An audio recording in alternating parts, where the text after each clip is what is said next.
ശ്രീമുഖി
ഗുരുപരമ്പരയെ സ്മരിച്ചുകൊണ്ട് ശ്രീമദ് ഭഗവത്ഗീത 2-ാം അധ്യായം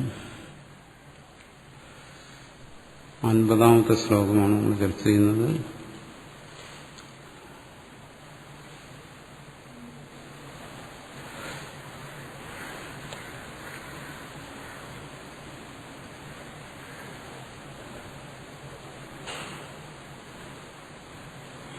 ഒരു ചോദ്യമുണ്ട്. കർമ്മയോഗി മുമുക്ഷു ജ്ഞാനി, ഇങ്ങനെ ഒരു ക്രമം മുമ്പ് പറഞ്ഞിരുന്നു. അത് നമ്മൾ മുമ്പ് ചർച്ച ചെയ്തതാണ്. ആദ്യം കേവല കർമ്മങ്ങൾ അനുഷ്ഠിക്കുന്നു, പിന്നെ കർമ്മയോഗികളായ ഒരു കൂട്ടര്, അതിൽ തന്നെ ആ മുമുക്ഷുത്വം അത് പൂർണ്ണതയിലെത്തിയ ആൾക്കാർ, പിന്നെ ജ്ഞാനി. ഇത് നമ്മൾ ചർച്ച ചെയ്ത കാര്യമാണ്. മുമുക്ഷുവിനെ ജ്ഞാനിയുടെ കൂട്ടത്തിലാണ് പെടുത്തിയിരിക്കുന്നതെന്നും പറഞ്ഞു.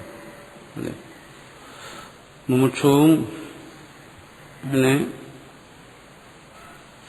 വെറും ജ്ഞാനിയുടെ കൂട്ടത്തിലല്ല, മുമുക്ഷു അതിന്റെ പൂർണ്ണതയിൽ മുക്തനാണെന്നാണ്. വാസനാന്വിതമായ മുക്തിയോടുകൂടുവനാണ് മുമുക്ഷു എന്നാണ്. വാസിഷ്ഠത്തിലും മറ്റും അക്കാര്യം പറയുന്നുണ്ട്. ഈ ഒരു ക്രമം വൈദിക കാലഘട്ടത്തിലേ പ്രസക്തി വരുന്നുണ്ട്. കാരണം അന്ന് വിഹിതകർമ്മം ഉപേക്ഷിച്ചവന് വേറെ കർമ്മം ചെയ്യേണ്ടി വരുന്നില്ല. എന്നാൽ ഈ കാലഘട്ടത്തിൽ ഈ ഒരു ക്രമം വൈദിക കാലഘട്ടത്തിലല്ലേ പ്രസക്തി വരുന്നുള്ളൂ എന്നാണ്. കർമ്മയോഗി മുമുക്ഷു ജ്ഞാനി അല്ല, ഇതിന് പ്രത്യേകിച്ച് ഒരു കാലഘട്ടമില്ല. ഏത് കാലഘട്ടത്തിലും ക്രമം ഇത് തന്നെയാണ്. കേവലമായ കർമ്മം ചെയ്യുന്നവര്, കർമ്മയോഗികള്, ശരിയായ മോക്ഷകള്, ജ്ഞാനി, ഇതിന് കാലവുമായിട്ട് ബന്ധമില്ല. ഏത് കാലഘട്ടത്തിലും. ഇവിടെ പറയുന്ന ഈ ഒരു ക്രമം വൈദിക കാലഘട്ടത്തിലുള്ളൂ എന്നാണ്. വൈദിക കാലഘട്ടത്തിൽ നമ്മൾ പറഞ്ഞ എന്താണ്? കർമ്മങ്ങളിൽ വരുന്ന വ്യത്യാസമാണ്, അധികാരികളിൽ വരുന്ന വ്യത്യാസമല്ല പറഞ്ഞത്. ഈ പറഞ്ഞിരിക്കുന്ന കർമ്മയോഗി മുമുക്ഷു എന്ന് പറയുന്ന അധികാരികളിൽ വരുന്ന ഭേദമാണ്. വൈദിക കാലഘട്ടത്തിൽ അല്ലെങ്കിൽ വൈദിക കർമ്മങ്ങളിൽ വരുന്ന വ്യത്യാസം വേറെ, അധികാരിയിൽ വരുന്ന വ്യത്യാസം വേറെ. കാരണം അന്ന് വിഹിതകർമ്മം ഉപേക്ഷിച്ചവന് വേറെ കർമ്മം ചെയ്യേണ്ടി വരുന്നില്ല. അങ്ങനെയില്ല. അതെല്ലാം നമ്മൾ ആ ഭാഗങ്ങൾ ശരിക്കും മനസ്സിലാക്കാത്തതുകൊണ്ടാണ് ഈ ചോദ്യം വന്നിരിക്കുന്നത്. വിഹിതകർമ്മം ഉപേക്ഷിച്ചവന്, അവന് പറഞ്ഞിരിക്കുന്നത് ചിത്തശുദ്ധി വന്നവന്. അത് ശരിയല്ല. ഒരാൾ വിഹിതകർമ്മം ഉപേക്ഷിച്ചു എന്ന് പറഞ്ഞാൽ അവിടെ ചിത്തശുദ്ധി വന്നു എന്ന് അർത്ഥമില്ല. നിത്യ നൈമിത്തികയിലേവ കുറവാണോ ദുരിതക്ഷയം എന്നാണ്. വിഹിതകർമ്മങ്ങൾ ഒരാൾ നിഷേധിക്കുന്നു നിഷിച്ചാലും പിന്നെ എന്ത് ചെയ്യുന്നു? നിത്യനൈമിത്തികീയത്തേവ. വിഹിതം എന്ന് പറയുമ്പോൾ അയാൾ അവിടെ ഉപേക്ഷിക്കുന്നത് കാമ്യകർമ്മങ്ങൾ, നിഷിദ്ധ കർമ്മങ്ങളെ ഉപേക്ഷിച്ചിട്ട് നിത്യനൈമിത്യ കർമ്മങ്ങളെ കൊണ്ട് ദുരിതക്ഷയം വരുത്തുന്നവനാണ്. നിത്യനൈമിത്തികയിലേവ കുറവാണോ ദുരിതക്ഷയം. നിത്യനൈമിത്യ കർമ്മങ്ങൾ അനുഷ്ഠിച്ചുകൊണ്ട് ദുരിതക്ഷയം ചെയ്യുന്നവൻ എന്നാണ് പറയുന്നത്. അപ്പോൾ അന്നും കർമ്മയോഗി എന്ന് പറയുമ്പോൾ അയാൾക്ക് ചെയ്യാൻ എന്തെങ്കിലും വേണം. ഇന്ന് അത്തരം വിഹിതമായ കർമ്മങ്ങളില്ലാത്തതുകൊണ്ട് നമ്മൾ എന്ത് ചെയ്യുന്നു? നിലവിലുള്ള ലൗകികമായ കർമ്മങ്ങൾ ചെയ്യുന്നു. അന്നങ്ങനെയല്ല, അന്ന് കർമ്മയോഗികൾക്കും ചെയ്യാൻ ഉണ്ടായിരുന്നു നിത്യനൈമിത്യ കർമ്മങ്ങൾ. അപ്പോൾ അന്നും കർമ്മങ്ങളുണ്ട്.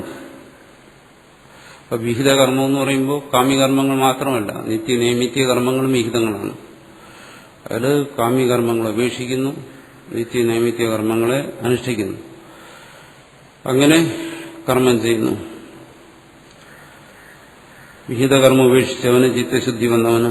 അപ്പോൾ ഈ വിഹിതകർമ്മം എന്ന് പറയുന്നതും അതിൽ തന്നെ 3 ഭേദമുണ്ട്: നിത്യം, നൈമിത്തികവും കാമ്യം. അതിൽ ഒരാളാദ്യം കാമ്യകർമ്മങ്ങൾ ഉപേക്ഷിക്കുന്നു, നിത്യ നൈമിത്യ കർമ്മങ്ങൾ അനുഷ്ഠിക്കുന്നു, പിന്നീട് അതും ഉപേക്ഷിക്കുന്നു. ഇന്നെന്ത് ചെയ്യുന്നു? ഈ പറയുന്ന കാമ്യ നിത്യ നൈമിത്യ കർമ്മങ്ങളൊന്നുമില്ല, സാധാരണ ലൗകിക കർമ്മങ്ങൾ ഒരാൾ ചിത്തശുദ്ധിക്ക് വേണ്ടി അനുഷ്ഠിക്കുന്നു. ആണ് രണ്ടും തമ്മിലുള്ള വ്യത്യാസം. അതുകൊണ്ട് ഈ പറയുന്ന കർമ്മി, കർമ്മയോഗി, മുമുക്ഷു, ജ്ഞാനി എന്ന് പറയുന്ന ക്രമം അധികാരികളിൽ വരുന്ന ക്രമമാണ്. ഇത് ഏത് കാലത്തിലും ഒരുപോലെ തന്നെ. വ്യത്യാസം വരുന്നത് എന്താണ്? കർമ്മങ്ങളിൽ വ്യത്യാസം വരുന്നു. അന്ന് കർമ്മങ്ങളെക്കുറിച്ച് ചിന്തിക്കുമ്പോൾ, അല്ലെങ്കിൽ ഭാഷയത്തിൽ കർമ്മങ്ങളെക്കുറിച്ച് പരാമർശിക്കുമ്പോൾ അവിടെ വിഹിതം, നിത്യം, നൈമിത്യം ഇങ്ങനെ വേർതിരിച്ച് ചിന്തിക്കും. അതുപോലെയാണ് കർമ്മങ്ങളെ ശരീര, വാക്, മനോ എന്നിങ്ങനെ തിരിക്കുന്ന പോലെ മാനസികം, വാചികം, ശാരീരം എന്നിങ്ങനെ കർമ്മങ്ങളെ 3ആയി തിരിക്കും പോലെ ഇതും വൈദിക വൃത്തികളെ സംബന്ധിച്ചാണ്. ഇന്ന് നമ്മൾ കർമ്മങ്ങളെ തിരിക്കുമ്പോൾ 2 ഉള്ളൂ: ഒന്ന് മാനസികം, മറ്റൊന്ന് കായികം. കാരണം വേദമന്ത്രങ്ങൾ ഉച്ചരിക്കേണ്ടി വരുന്ന ആ വാക് കർമ്മങ്ങൾ ഇന്ന് അതിന്റെ ആവശ്യം വരുന്നില്ല. അതുകൊണ്ട് ഇന്ന് നമ്മളെ സംബന്ധിച്ച് 2 തരത്തിലുള്ള കർമ്മം. ഒന്ന് ശരീരം കൊണ്ട് ചെല്ലുന്നു, അതിലെല്ലാം ഉൾപ്പെടും. വാക്കും എല്ലാം അതിലുൾപ്പെടുന്നു.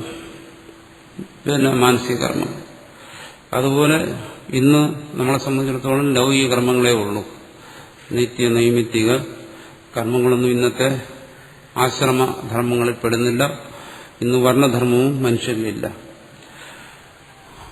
അതുകൊണ്ട് ഇന്ന് നമ്മൾ അനുഷ്ഠിക്കുന്നത് ലൗകികമായ കർമ്മങ്ങൾ.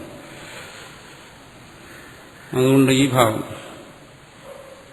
ഇങ്ങനെയൊരു ക്രമം വൈദിക കാലഘട്ടത്തിലല്ലേ പ്രസക്തി വരുന്നത് എന്ന് പറയുന്നത്, ആ ഭാഗം ശരിക്കും മനസ്സിലാക്കാത്തതുകൊണ്ടാണ്. കാരണം അന്ന് വിഹിതകർമ്മം ഉപേക്ഷിച്ചവന് ചിത്തശുദ്ധി, ഒരാൾ വിഹിതകർമ്മം ഉപേക്ഷിച്ച് ചിത്തശുദ്ധി വന്നവന് വേറെ കർമ്മം ചെയ്യേണ്ടി വരുന്നില്ല.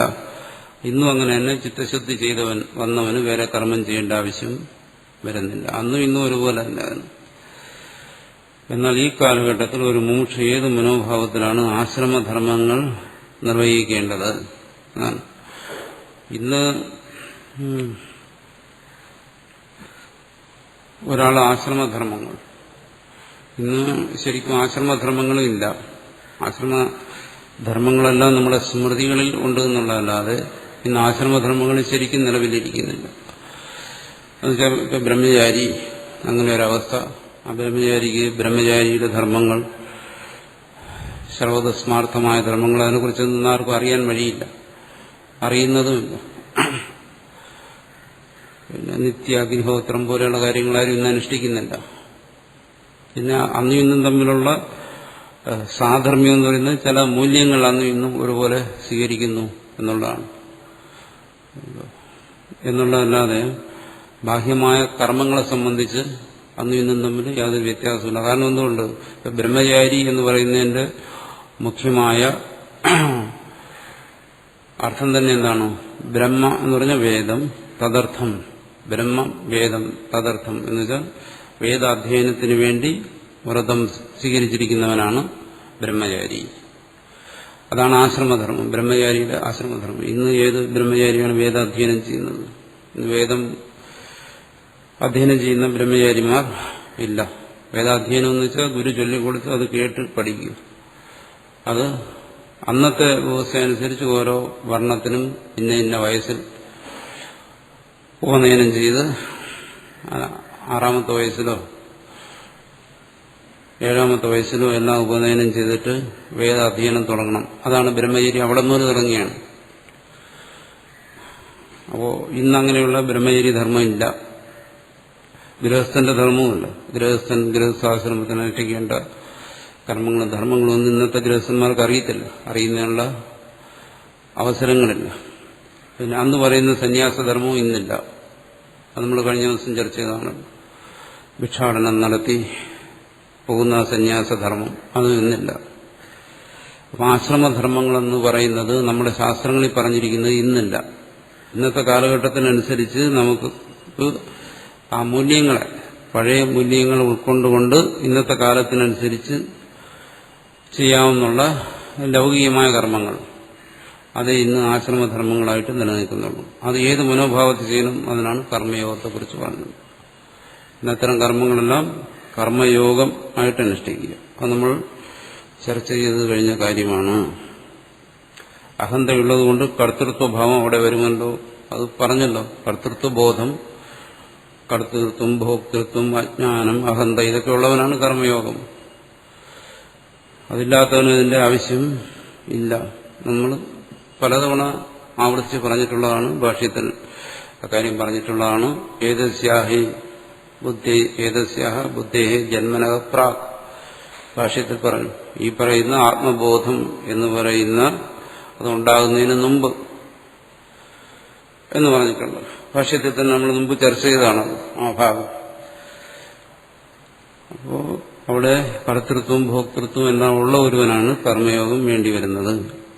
അഹന്ത ഉണ്ടാവും എന്ന് പറയുന്നത് സ്വാഭാവികമാണ്. അവിടെ അഹന്തയുണ്ട്. കർമ്മയോഗിയുടെ മനോഭാവത്തിൽ നിന്നും മുമുക്ഷുവിന്റെ മനോഭാവത്തിന് എന്താണ് വ്യത്യാസം? കർമ്മയോഗിയുടെ മനോഭാവം എന്ന് പറഞ്ഞാൽ എന്താ ഉദ്ദേശിക്കുന്നത്? കർമ്മയോഗിയുടെ അനുഷ്ഠാനമാണ്. അത് കർമ്മയോഗിയുടെ എന്താണ് അവിടെ ഉദ്ദേശിക്കുന്നത്? കർമ്മയോഗി മുമുക്ഷുവാണ്. കർമ്മയോഗി മുമുക്ഷു അല്ല എന്ന് പറയുന്നില്ല. കർമ്മയോഗിയിൽ നിന്നും മുമുക്ഷുവിന്റെ വ്യത്യാസം എന്ന് ചോദിക്കുമ്പോൾ കർമ്മയോഗി മുമുക്ഷു അല്ല എന്ന് ധരിച്ചിരിക്കുന്നു. അങ്ങനെയല്ല. കർമ്മി പോലും വാസ്തവത്തിൽ മുമുക്ഷുവാണ്. പക്ഷെ ആ മുമുക്ഷുവിന്റെ അധികാരിത്വത്തിനുള്ള വ്യത്യാസമാണ്. കർമ്മിയും വാസ്തവത്തിൽ കർമ്മം ചെയ്യുന്നത് മോചനത്തെ ആഗ്രഹിച്ചിട്ടാണ്. പക്ഷെ അത് ബോധപൂർവമല്ല എന്നേ ഉള്ളൂ. അല്ലെങ്കിൽ കർമ്മിയുടെ സങ്കല്പത്തിലുള്ള മുമുക്ഷത്വം എന്ന് പറയുന്നത് സ്വർഗാദികളെ പ്രാപിക്കുന്നതിന് വേണ്ടിയിട്ടുള്ള മുമുക്ഷത്വമാണ്. കർമ്മയോഗിയുടെ മുമുക്ഷത്വം അത് കുറച്ചുകൂടി സംസ്കൃതമാണ്. അത് കർമ്മയോഗി ആ സമയത്ത് മുമുക്ഷു അല്ല എന്നതിനർത്ഥമില്ല. ഇനി അയാൾ അതിൽ ഒരുപടി കടന്ന് ശരിക്കും ചിത്തശുദ്ധിയിലേക്ക് അയാൾ വരുന്ന, അത് ചിത്തശുദ്ധി കൈവരിക്കുന്നതിനനുസരിച്ച് അയാളിൽ മുമുക്ഷത്വം ദൃഢമായി വരുന്നു. അയാൾ ജ്ഞാനപ്രാപ്തി ദൃഢമായി വരുന്നതിനനുസരിച്ച് അതാണ് എന്താണ് ശരിയായിട്ടുള്ള മുമുക്ഷത്വം. മുമുക്ഷത്വത്തിന്റെ ഏറ്റവും പരവൈരാഗ്യം എല്ലാം പ്രാപ്തമായിരിക്കുന്ന അവസ്ഥ. അത് രണ്ടും തമ്മിൽ വ്യത്യാസമുണ്ട്. ശരിയായ മുമുക്ഷു അവശീകാര വൈരാഗ്യത്തോടുകൂടിയിരിക്കുന്നു. കർമ്മയോഗിയിൽ അങ്ങനെയല്ല. കർമ്മയോഗിയിൽ കാമനകളും അജ്ഞാനവും അഹന്തയും ഭോക്തൃത്വ ബുദ്ധിയും എല്ലാം ഉണ്ട് കർമ്മയോഗി. കർമ്മയോഗി അതെല്ലാം മാറ്റുന്നതിന് വേണ്ടി ഉള്ള മാനസികവും ശാരീരികവുമായിട്ടുള്ള പ്രവർത്തനങ്ങളിൽ ഏർപ്പെട്ടിരിക്കുന്നു. രണ്ടുപേരുടെയും മാനസികാവസ്ഥയ്ക്ക് വളരെ വ്യത്യാസമുണ്ട്. മുമുക്ഷു അങ്ങനെയല്ല. ശരിയായ മുമുക്ഷു എന്ന് പറയുമ്പോൾ അവിടെ ശ്രവണമന്ന നിധ്യാസനങ്ങളിൽ തന്നെ അയാൾ സ്ഥിതി ചെയ്യുന്നു. കർമ്മയോഗി അങ്ങനെയല്ല. കർമ്മ രംഗത്ത് തന്നെ നിൽക്കുന്നു. അയാൾ ആത്മസ്മരണയോടുകൂടി ഈശ്വരസ്മരണയോടുകൂടി കർമ്മം ചെയ്യുന്നു. രണ്ടുപേരുടെയും അനുഷ്ഠാനത്തിന് വ്യത്യാസമുണ്ട്.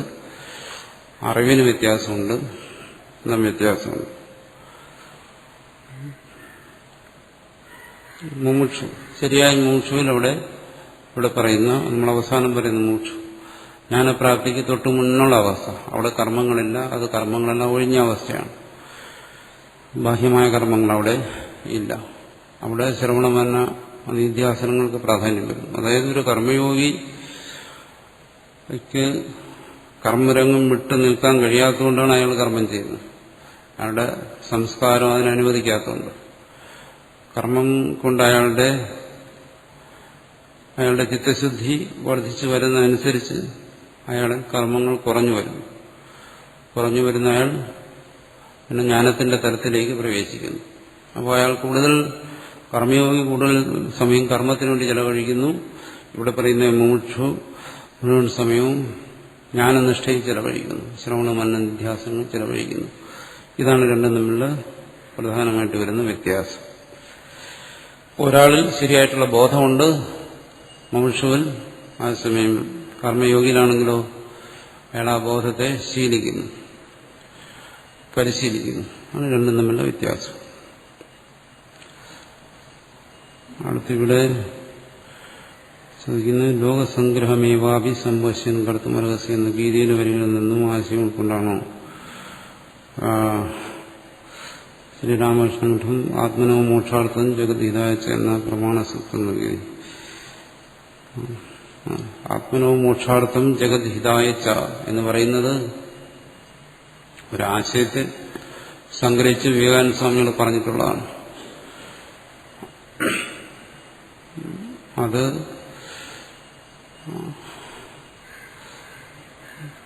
പുതിയതാണെന്ന് പറയാൻ പറ്റത്തില്ല. ഇതേ ആശയം വരുന്ന ഭാഗങ്ങൾ ത്രിപിടകങ്ങളിൽ, അതായത് ശ്രീബുദ്ധന്റെ ഉപദേശങ്ങൾ സംഗ്രഹിച്ചിരിക്കുന്ന ത്രിപിടകങ്ങളിലും മറ്റും വരുന്നുണ്ട്. ആത്മനമോക്ഷാർത്ഥം ജഗദ്ഗീതായ. ശരിക്കും ഈ ആശയം ആദ്യം കൊണ്ടുവരുന്നത് ശ്രീബുദ്ധനാണ്. പിന്നീട് അതിങ്ങനെ പല ഭാഗങ്ങളിലും പരാമർശിക്കുന്നുണ്ട്. ഇതേപോലെ ഉള്ള ആശയങ്ങൾ പരാമർശിച്ചു വരുന്നുണ്ട്.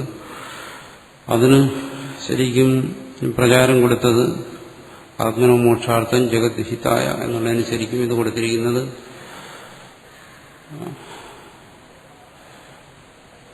വിവേകാനന്ദ സ്വാമികളാണ്. അത് തന്നെയാണ്, അതേ ആശയം തന്നെയാണ് ഇവിടെയും പറയുന്നത്. കഴിഞ്ഞ ദിവസം നമ്മൾ പരാമർശിച്ചാണ് ലോകസംഗ്രഹമേവാപി സംപശ്യൻ കർത്തും അർഹസി. അർജുനോടും പറയുന്നുണ്ട്, ലോക നന്മയെ ഉദ്ദേശിച്ചെങ്ങനെ നീ പ്രവർത്തിക്കണം, അധർമ്മത്തെ നശിപ്പിക്കേണ്ടത് ലോകത്തിൽ ധർമ്മം നിലനിർത്തുന്നതിനാവശ്യമാണ്. അതുകൊണ്ട് ആ ലോക നന്മയെ ഉദ്ദേശിച്ചെങ്കിലും നീ കർമ്മം ചെയ്തേ മതിയാകൂ എന്ന് ഭഗവാൻ പറയുന്നു. അത് കഴിഞ്ഞ് തന്നെക്കുറിച്ച് പറയുമ്പോഴും പറയുന്നു,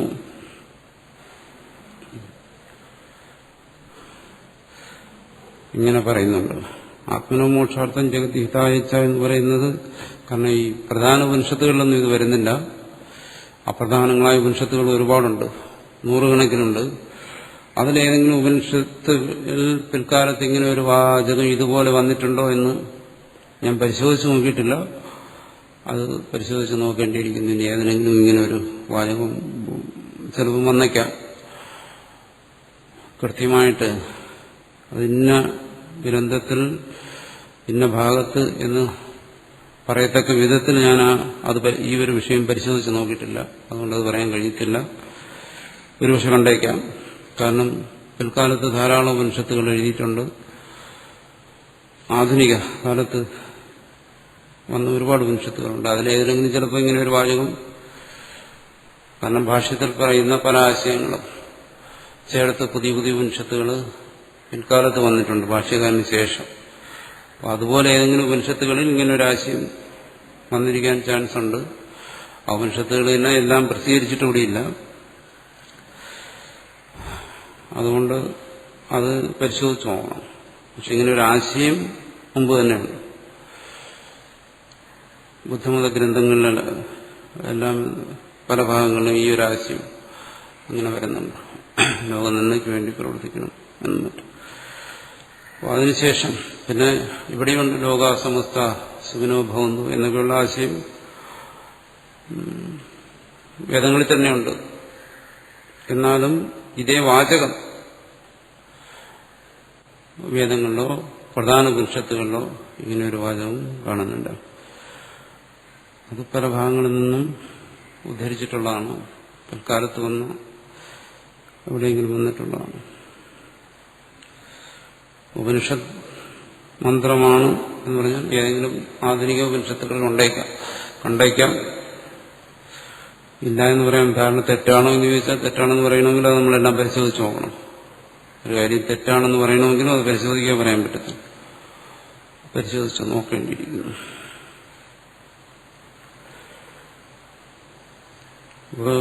ഇവിടെ പറയുന്ന കർമ്മയോഗത്തെ സംബന്ധിച്ച് അതാണ് നമ്മൾ ചർച്ച ചെയ്തുകൊണ്ടിരിക്കുന്നത്. ഇനി വരുന്ന ഭാഗങ്ങൾ കർമ്മയോഗത്തിനും ജ്ഞാനനിഷ്ഠയ്ക്കും രണ്ടിനും പറ്റിയ രീതിയിൽ വിശദീകരിക്കാമെന്നുള്ള ഭാഗങ്ങളാണ് ഇനി നമ്മൾ ചർച്ച ചെയ്യുന്നതെന്ന് ഭാഷ്യത്തിൽ തന്നെ മുന്നോട്ട് ചെല്ലുമ്പോൾ പറയും. അപ്പോൾ ഇവിടെ നമ്മൾ കഴിഞ്ഞ ദിവസം ചർച്ച ചെയ്തത് സുഹൃത ദുഷ്കൃതങ്ങളെ, പുണ്യപാപങ്ങളെ എങ്ങനെ കർമ്മയോഗി കർമാനുഷ്ഠാനത്തിലൂടെ ഉപേക്ഷിക്കുന്നു എന്നാണ്. ഭാഗങ്ങൾ നമ്മൾ വളരെ ശ്രദ്ധിച്ച് മനസ്സിലാക്കേണ്ടതാണ്. കർമ്മയോഗം തന്നെ കർമ്മത്തെ നശിപ്പിക്കുന്നു. അതിലൂടെ ഇനി ഭാഷ്യകാരൻ പറയാൻ പോകുന്നു. ആത്യന്തികമായി കർമ്മ സംസ്കാരത്തെ നശിപ്പിക്കുന്നത് ജ്ഞാനമാണ്. അത് നമ്മൾ കഴിഞ്ഞ ദിവസം ചർച്ച ചെയ്തതാണ്.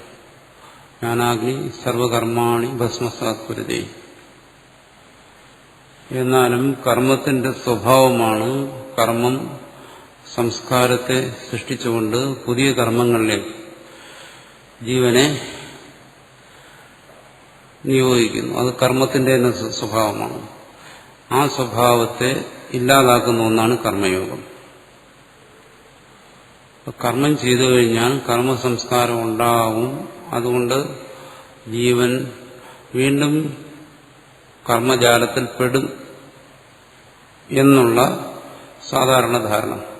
അതിനെ തിരുത്തുന്നതാണ് കർമ്മയോഗം. കർമ്മയോഗത്തിന്റെ പ്രത്യേകത എന്താണ്? കർമ്മയോഗം കർമ്മസംസ്കാരത്തെ നശിപ്പിക്കുന്നു, കർമ്മസംസ്കാരത്തെ തടയുന്നു, അല്ലെങ്കിൽ പുതിയ കർമ്മസംസ്കാരത്തെ ഉണ്ടാക്കുന്നില്ല. അതാണ് കർമ്മം യോഗമായി അനുഷ്ഠിച്ചാൽ വരുന്നത്. ആ കർമ്മസംസ്കാരത്തിനാണ് ഇവിടെ സുഹൃത ദുഷ്കൃത എന്ന് പറഞ്ഞത്. സുഹൃതം പുണ്യസംസ്കാരം, ദുഷ്കൃതം പാപസംസ്കാരം. സുഹൃത ദുഷ്കൃത എന്ന് പറയുന്ന ഈ ശബ്ദങ്ങൾ കർമ്മത്തിനും കർമ്മസംസ്കാരത്തിനും കർമ്മഫലത്തിനും ഉപയോഗിക്കുന്ന ശബ്ദങ്ങളാണ്. മൂന്ന് കാര്യങ്ങളുണ്ട്. സുഹൃതം പുണ്യം എന്ന് പറഞ്ഞു കഴിഞ്ഞാൽ പുണ്യകർമ്മം എന്നർത്ഥമുണ്ട്. ദുഷ്കൃതം പാപം എന്ന് പറഞ്ഞു കഴിഞ്ഞാൽ പാപകർമ്മം എന്ന് പറയും. അപ്പോൾ ഇത് കർമ്മത്തിന് ഉപയോഗിക്കും ഈ രണ്ട് ശബ്ദം. അതുപോലെ തന്നെ അതിന്റെ സംസ്കാരം എന്നുള്ള അർത്ഥത്തിൽ ഉപയോഗിക്കും. സുഹൃതം എന്ന് വെച്ചാൽ സുഹൃത സംസ്കാരം, സുഹൃത കർമ്മങ്ങളിൽ നിന്നും ഫലം കൊടുക്കാനായി ഉണ്ടാകുന്ന സംസ്കാരം, പുണ്യം എന്ന് നമ്മൾ പറയുന്നു. ദുഷ്കൃതം എന്ന് പറഞ്ഞാൽ ദുഷ്കർമ്മങ്ങളിൽ നിന്നും ഫലത്തെ കൊടുക്കാനായി ഉണ്ടാകുന്ന സംസ്കാരം, പാപസംസ്കാരം. നമ്മളതിനെ പാപമെന്ന് വിളിക്കുന്നു. ഇനി ഈ സുഹൃത ദുഷ്കൃതം എന്ന് പറയുന്നത് കർമ്മഫലത്തിന് ഉപയോഗിക്കും.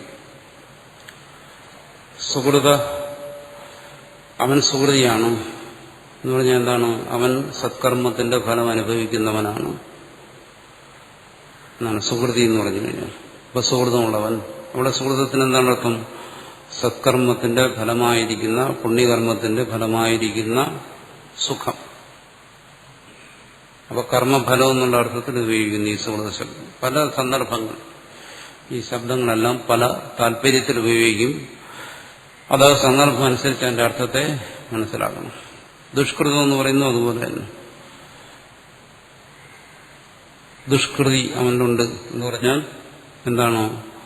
ദുഷ്കർമ്മത്തിന്റെ ഫലമായ ദുഃഖം പാപപരമായ ദുഃഖം ഉള്ളവനാണ് ദുഷ്കൃതാത്മാ, ദുഃഖാത്മാ, ദുഃഖമുള്ള മനസ്സോട് കൂടിയവൻ എന്നെല്ലാം പറയുന്നു.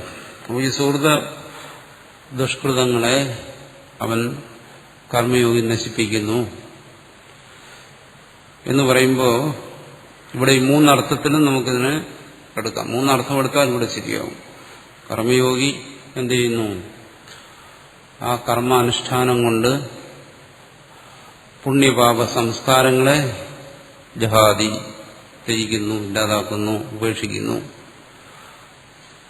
വരാൻ പോകുന്ന സാധാരണ ഗതിയിൽ എന്താണ് സംഭവിക്കുന്നത്?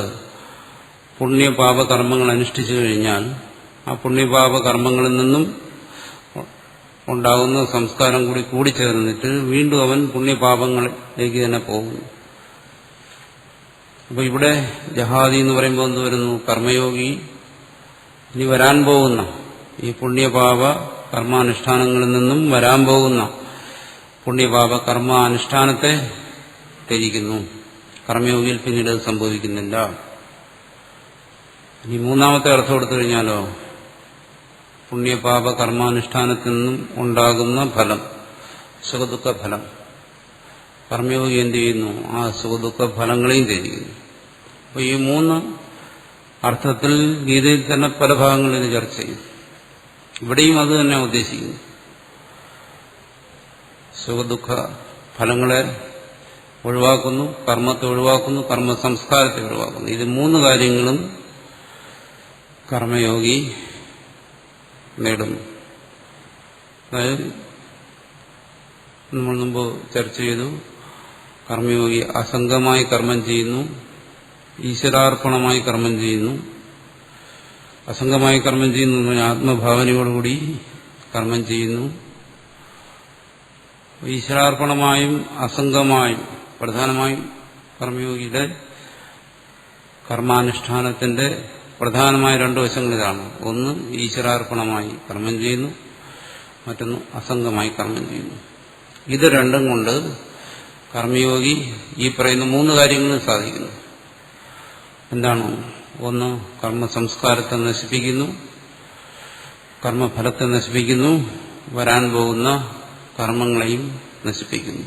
അതാണ് ജഹാദി എന്ന് പറയുന്നതിന്റെ താല്പര്യം. ഇതെങ്ങനെ കഴിയുന്നു? കർമ്മയോഗിയിൽ ഈ കാര്യങ്ങൾ എങ്ങനെ സംഭവിക്കുന്നു? അത് നമ്മൾ വളരെ പല പ്രാവശ്യം നമ്മൾ ചർച്ച ചെയ്തിട്ടുണ്ടാണ്. നമ്മൾ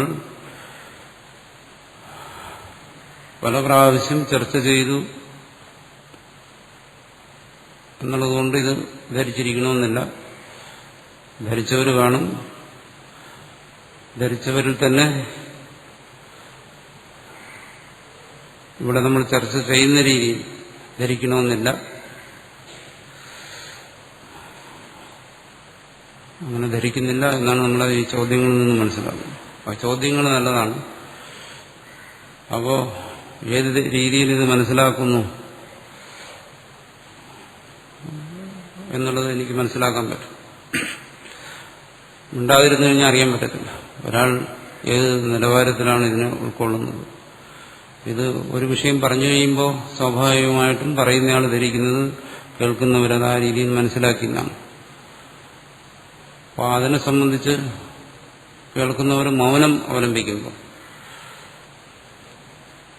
പറയുന്നയാൾ മനസ്സിലാക്കാൻ പറ്റത്തില്ല ഈ വ്യക്തി ഇത് ഏതുവരെ ഇതിനെ ധരിച്ചിരിക്കുന്നു. അപ്പോൾ ചിലർ ഇങ്ങനെയുള്ള ചോദ്യങ്ങൾ ചോദിക്കുമ്പോഴാണ് മനസ്സിലാക്കുന്നത് ആ ചോദ്യം ചോദിക്കുന്നവർ ഇതിൽ കുറച്ച് കാര്യങ്ങൾ മനസ്സിലാക്കിയിട്ടുണ്ട്, ബാക്കിയുള്ളവരൊന്നും മനസ്സിലാക്കിയിട്ടില്ല. അപ്പോഴാണ് മനസ്സിലാകുന്നത്. അപ്പോൾ അതിൽ നിന്നേ മനസ്സിലാക്കാൻ പറ്റും എങ്ങനെയാണ് ഇത് ഉൾക്കൊള്ളുന്നത്. കാരണം ഇത് സൂക്ഷ്മമായി കേട്ടാൽ മനസ്സിലാകുന്ന കാര്യങ്ങളല്ല, വിമർശ ചെയ്ത് അശേഷിക്കണം എന്ന് ഭഗവാൻ പറഞ്ഞിരിക്കുന്നത്. അതുകൊണ്ടാണ് ചിന്തിച്ച് മനസ്സിലാക്കേണ്ടത്. വളരെ ചിന്തിച്ച് മനസ്സിലാക്കേണ്ട ഒരു കാര്യമാണ് എങ്ങനെ ഈ കർമ്മയോഗി സുഹൃത ദുഷ്കൃതങ്ങളെ നശിപ്പിക്കുന്നു എന്നുള്ള കാര്യം. അതാണ് നമ്മൾ കഴിഞ്ഞ ദിവസം ചർച്ച ചെയ്തുകൊണ്ടിരുന്നത്.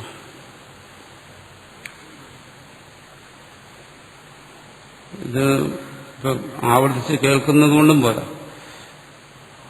ആവർത്തിച്ച് കേട്ടതിന് ശേഷം സ്വയം അത് മനനം ചെയ്താലേ ശരിയാവും. കേൾക്കുന്നതുകൊണ്ട് മാത്രമായി. ഇത് മനനം ചെയ്യാത്ത ഒരാളെ സംബന്ധിച്ചിടത്തോളം ആവർത്തനം കൊണ്ട് വലിയ പ്രയോജനം ഉണ്ടാകത്തില്ല. കഴിഞ്ഞ ദിവസം നമ്മൾ ചർച്ച ചെയ്തതാണ്. എങ്ങനെയാണ് നമ്മൾ കർമ്മം ചെയ്യുമ്പോൾ ഒരു കർമ്മയോഗിയുടെ കർമാനുഷ്ഠാന വേളയിൽ കർമ്മയോഗിയുടെ അന്ധകരണം രണ്ടു തരത്തിൽ പരിണമിച്ചുകൊണ്ടിരിക്കുന്നു. അത് ഒന്ന് സ്ഥൂലമായിട്ടും ഒന്ന് സൂക്ഷ്മമായിട്ടും. സൂക്ഷ്മമായിട്ടുള്ള അന്ധകരണ പരിണാമം എന്ന് പറഞ്ഞാൽ അത് നമ്മുടെ ബോധത്തിലേക്ക് വരുന്നില്ല. സ്ഥൂലമായ പരിണാമങ്ങൾ നമ്മുടെ ബോധത്തിലേക്ക് വരുന്നു. അതിന് ഞാൻ പാകത്തിന്റെ ഉദാഹരണം പറഞ്ഞു. പാകത്തിന്റെ ഉദാഹരണമാണ് ഈ ശാസ്ത്രകാരന്മാരെല്ലാം പറയുന്നത്. അന്ധകരണ പരിണാമത്തിൽ ഏറ്റവും പ്രബലമായ പരിണാമം അഹന്തയുടെ പരിണാമമാണ്. അന്ധകരണത്തിന് പറയുന്നത് ചിത്തസമുദ്രം എന്നാണ്. ചിത്തം ഒരു സമുദ്രം പോലെയാണ് അന്ധകരണം. അതിലുണ്ടാകുന്ന ബുദ്ബുദങ്ങൾ, കുമിളകളാണ് അഹന്ത എന്നാണ് അതിന് ഉപമിച്ചിരിക്കുന്നത്. അപ്പോൾ ചിത്തസമുദ്രത്തിലുണ്ടാകുന്ന കുമിളകൾ, അതാണ് അഹന്ത. അതിങ്ങനെ പ്രതിക്ഷണം നിരന്തരം പരിണമിച്ചുകൊണ്ടിരിക്കുകയാണ് അന്ധകരണത്തിൽ. അതൊരു ജീവൻ. ഇതെല്ലാം നിലനിൽക്കുന്നവയുടെ ജീവന്. ഒരു ജീവൻ ആണ് കർമ്മത്തിലേർപ്പെടുന്നത്. ജീവനെന്ന് പറയുമ്പോൾ എന്താണ്? ഈ ചിത്തും ജഡവും കൂടിച്ചേർന്നിരിക്കുന്ന ഒരവസ്ഥ. അതാണ് ജീവാവസ്ഥ എന്ന് പറയുന്നത്. ചിജ്ജഡ സംഘാതം എന്ന് പറയുന്നത് അതാണ് ജീവൻ. അതിൽ ചിദംശവും ജഡാംശവും. അതിൽ മുഖ്യമായ ജഡാംശം എന്ന് പറയുന്നതാണ് ഈ പറയുന്ന അന്ധകരണം. ചൈതന്യവും അന്ധകരണവും കൂടിക്കലർന്നിരിക്കുന്ന അവസ്ഥ, അതാണ് ജീവാവസ്ഥ അല്ലെങ്കിൽ ജീവത്വം. അങ്ങനെയുള്ള ഒരു ജീവൻ പ്രധാനമായും അവലംബിച്ചിരിക്കുന്നത് ആ ജീവന്റെ സംസരണത്തിൽ. ജനനം, ജീവിതം, മരണം എന്ന പ്രക്രിയയ്ക്ക് പ്രധാനമായി ആശ്രയിച്ചിരിക്കുന്നത് ഈ അന്ധകരണത്തെയാണ്. ആ അന്ധകരണത്തിൽ നിരവധി പരിണാമങ്ങൾ ഉണ്ടായിക്കൊണ്ടിരിക്കുന്നു. സ്ഥൂലമായും സൂക്ഷ്മമായും. സൂക്ഷ്മ പരിണാമങ്ങൾക്ക് പൊതുവെ നമ്മൾ പറയുന്ന പേരാണ് സംസ്കാരം. സംസ്കാരം എന്ന് പറയുന്നു. ആ സംസ്കാരത്തെ നമുക്ക് ഫലം കൊണ്ടേ തിരിച്ചറിയാൻ പറ്റും. നമ്മുടെ ഓരോ പ്രവൃത്തിയിലും ചിത്തം, ഇപ്പം ഞാനിവിടെ ഇരുന്ന് സംസാരിക്കുന്നു, മനസ്സുകൊണ്ട് ചിന്തിക്കുന്നു, വാഗേന്ദ്രിയം പ്രവർത്തിക്കുന്നു. പ്രധാനമായി രണ്ട് കർമ്മങ്ങളാണ് നടക്കുന്നത്. ശരീരചേഷ്ട ഇവിടെ കുറവാണ്. പക്ഷെ മനസ്സിൽ പ്രവർത്തനം നടക്കുന്നു, വാഗേന്ദ്രിയവും പ്രവർത്തിക്കുന്നു. മനസ്സും വാഗേന്ദ്രിയവും ചേർന്ന് ഇവിടെ പ്രവർത്തിക്കുന്നു. ഈ സമയം തന്നെ മറ്റിന്ദ്രിയങ്ങൾ എല്ലാം പ്രവർത്തിച്ചുകൊണ്ടിരിക്കുന്നുണ്ടെങ്കിലും പ്രബലമായിരിക്കുന്ന രണ്ടിന്ദ്രിയങ്ങളാണ് മനസ്സിന്റെയും വാഗേന്ദ്രിയത്തിന്റെയും പ്രവർത്തനം. ഇങ്ങനെ പറഞ്ഞുകൊണ്ടിരിക്കുമ്പോൾ ഓരോ ചിന്തയും എന്ന് പറയുന്നത് എന്താണ്? അന്ധകരണത്തിന്റെ പരിണാമമാണ്. ആ ചിന്തയ്ക്കനുസരിച്ച് എന്ത് ചെയ്യുന്നു? വാഗേന്ദ്രിയം പ്രവർത്തിച്ച് ശബ്ദം പുറത്തു വരുന്നു. അപ്പോൾ ഇത് വാഗേന്ദ്രിയത്തിലൂടെ വരുന്ന ഇതിനെ എന്താണ്? ഇത് കായികമായ കർമ്മം. ശബ്ദം പുറപ്പെടുവിക്കുക, അത് കായികമായ പ്രവൃത്തി, ശരീരത്തിന്റെ പ്രവൃത്തിയാണ്. ശരീരവുമായി ബന്ധപ്പെട്ട കർമ്മേന്ദ്രിയമാണ് വാഗേന്ദ്രിയം എന്ന് പറയുന്നത്. അതുകൊണ്ട് പാദേന്ദ്രിയം, ഹസ്തേന്ദ്രിയം എന്നെല്ലാം പറയുന്നത് പോലെ ഒരിന്ദ്രിയമാണ് വാഗേന്ദ്രിയം. അപ്പോൾ വാഗേന്ദ്രിയത്തിന്റെ പ്രവർത്തനം, അതാണ് ഈ ശബ്ദം പുറപ്പെടുവിക്കുക എന്ന് പറയുന്നത്. അപ്പോൾ വാഗേന്ദ്രിയം ഈ പ്രവൃത്തി ചെയ്തുകൊണ്ടിരിക്കുമ്പോൾ എന്താണ് സംഭവിക്കുന്നത്? അന്ധകരണത്തിൽ ഈ പ്രവൃത്തിക്ക് അനുസരിച്ചുള്ള സംസ്കാരങ്ങളുണ്ടാവും. സൂക്ഷ്മമായ സംസ്കാരങ്ങളാണ്. ഈ സംസ്കാരങ്ങൾ ഏത് തരത്തിലുള്ളതായിരിക്കും? വാഗേന്ദ്രിയം ഏത് തരത്തിലുള്ള കർമ്മത്തിലാണ് ഏർപ്പെട്ടിരിക്കുന്നത്? സത്കർമ്മത്തിന്. സത്കർമ്മത്തിൽ ഏർപ്പെട്ടിരിക്കുന്നത് കൊണ്ട് ഈ സമയം എന്ത് ചെയ്യുന്നു? അന്ധകരണം സത് സംസ്കാരത്തെ ഉണ്ടാകുന്നു, പുണ്യ സംസ്കാരത്തെ ഉണ്ടാകുന്നു. പക്ഷെ മനസ്സാണെങ്കിലോ, മനസ്സ് വാഗ് ഏത് ശബ്ദത്തെയാണോ പുറപ്പെടുവിക്കുന്നത് അതിനനുസരിച്ചുള്ള വിഷയത്തെയാണ് മനസ്സിൽ ചിന്തിച്ചുകൊണ്ടിരിക്കുന്നത്. മനസ്സിൽ അതേ ചിന്തകൾ നടക്കുകയാണ്. അപ്പോൾ അവിടെയും എന്ത് വരുന്നു? മനസ്സിനും സത്പ്രവൃത്തിയാണ് നടക്കുന്നത്. മനസ്സിനും എന്ത് ചെയ്യുന്നു? സത്സംസ്കാരം ഉണ്ടാകുന്നു. അപ്പോൾ സംസാരിക്കുന്നു എന്ന് പറയുമ്പോൾ അവിടെ മനസ്സിൽ മനസ്സെന്ന് പറയുന്ന മനസ്സൊരു ഇന്ദ്രിയമാണ്. മനസ്സെന്നുള്ള ഇന്ദ്രിയം കൊണ്ടും വാഗെന്നുള്ള ഇന്ദ്രിയം കൊണ്ടും ഈ രണ്ട് ഇന്ദ്രിയങ്ങളെ കൊണ്ടും അന്ധകരണത്തിൽ ആധാനം ചെയ്യിക്കുന്നു. അവിടെ സഞ്ചയിക്കുന്ന എന്താണ്? പുണ്യ സംസ്കാരത്തെയാണ്. പുണ്യ സംസ്കാരമാണ് അവിടെ ആധാനം ചെയ്യുന്നത്. ഇങ്ങനെ സംസാരിച്ചുകൊണ്ടിരിക്കുന്ന സമയത്ത് ഈ സംസാരിക്കുന്ന വ്യക്തി, ജീവന്, ഞാൻ സംസാരിക്കുന്നു, ഞാൻ ചിന്തിക്കുന്നു എന്ന് ആവർത്തിക്കേണ്ട ആവശ്യമില്ല. ഞാൻ എന്ന് ആവർത്തിച്ച് പറയേണ്ട ആവശ്യമില്ല. പക്ഷേ അതിന്റെ അർത്ഥം അവിടെ അഹന്തയില്ല എന്നുള്ളതല്ല. കാരണം ആ അഹന്തയെ ആശ്രയിച്ച് മാത്രമേ ഈ രണ്ട് ഇന്ദ്രിയങ്ങൾക്കും പ്രവർത്തിക്കാൻ പറ്റും. ഈ രണ്ട് തരത്തിലുള്ള പരിണാമങ്ങൾ സംഭവിക്കത്തുള്ളൂ. അപ്പോൾ അവിടെ അഹന്തയുണ്ട്. അഹന്ത എങ്ങനെ നിൽക്കുന്നു? അവിടെ അഹന്ത അതിസൂക്ഷ്മമായി പ്രവർത്തിച്ചുകൊണ്ടിരിക്കുന്നു. ഞാനെന്ന് പ്രകടമാകാതെ സൂക്ഷ്മരൂപത്തിൽ പ്രവർത്തിച്ചുകൊണ്ടിരിക്കുന്നു. അപ്പോൾ ആ ജീവന് ഏതെങ്കിലും സമയത്ത് ഈ സംസാരിക്കുന്ന വ്യക്തിയെക്കുറിച്ച്, ആ ജീവഭാവത്തെക്കുറിച്ച് ഓർമ്മ വരികയാണെങ്കിൽ, ബോധത്തിലേക്ക് വരികയാണെങ്കിൽ എന്ത് വരുന്നു? അവിടെ അഹന്ത ജാഗ്രതാവും. ഞാൻ സംസാരിക്കുന്നു, മറ്റുള്ളവർ കേൾക്കുന്നു എന്നുള്ള ബോധം വരുമ്പോൾ, സംസാരിക്കുന്ന ജീവന് സംസാരിക്കുന്ന തന്നെക്കുറിച്ചുള്ള ബോധം വരുമ്പോൾ അവിടെ അഹന്ത അവിടെ സ്പഷ്ടമാകുന്നു. അപ്പോൾ ഈ ഒരു സന്ദർഭത്തിലാണ്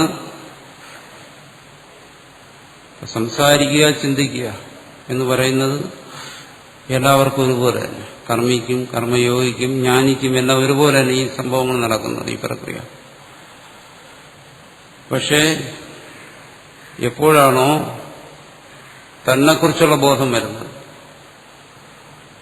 കർമ്മയോഗിക്കും, തന്നെ സ്മരിക്കേണ്ടി വരുന്നത്, തന്നെ സ്മരിക്കേണ്ടി വരുമ്പോൾ ഞാൻ എന്നുള്ള സ്ഫുരണം, ആ സ്ഫുരണമാണ് ആരിലായാലും വരുന്നത്. അത് കേവലകർമ്മിയായാലും കർമ്മയോഗിയായാലും ജ്ഞാനിയായാലും അവിടെ ഞാനെന്നുള്ള സ്ഫുരണം തന്നെയാണ് വരുന്നത്. അതുകൊണ്ടാണ് ശബ്ദം പുറത്തേക്ക് വരുമ്പോൾ ഞാൻ പറയുന്നത്, ഞാൻ ശ്രവിക്കുന്നു, അല്ലെങ്കിൽ ഞാൻ ഭജിക്കുന്നു എന്നിങ്ങനെ പറയുന്നത്, ഞാൻ പറയുന്നു. അപ്പൊ തന്നെക്കുറിച്ചുള്ള ആ ബോധം ഞാനെന്നുള്ള അഹം എന്നുള്ള രൂപത്തിൽ തന്നെയാണ് വരുന്നത്. അതുകൊണ്ടാണ് ശബ്ദം ആ തരത്തിൽ പുറപ്പെടുകേണ്ടി വരുന്നത്. ഏത് ഭാഷയിലായാലും ശരി, അവിടെ തന്നെക്കുറിച്ച് നമുക്ക് ഞാൻ എന്നേ പറയാൻ പറ്റും. പക്ഷെ വ്യത്യാസം എന്താണോ?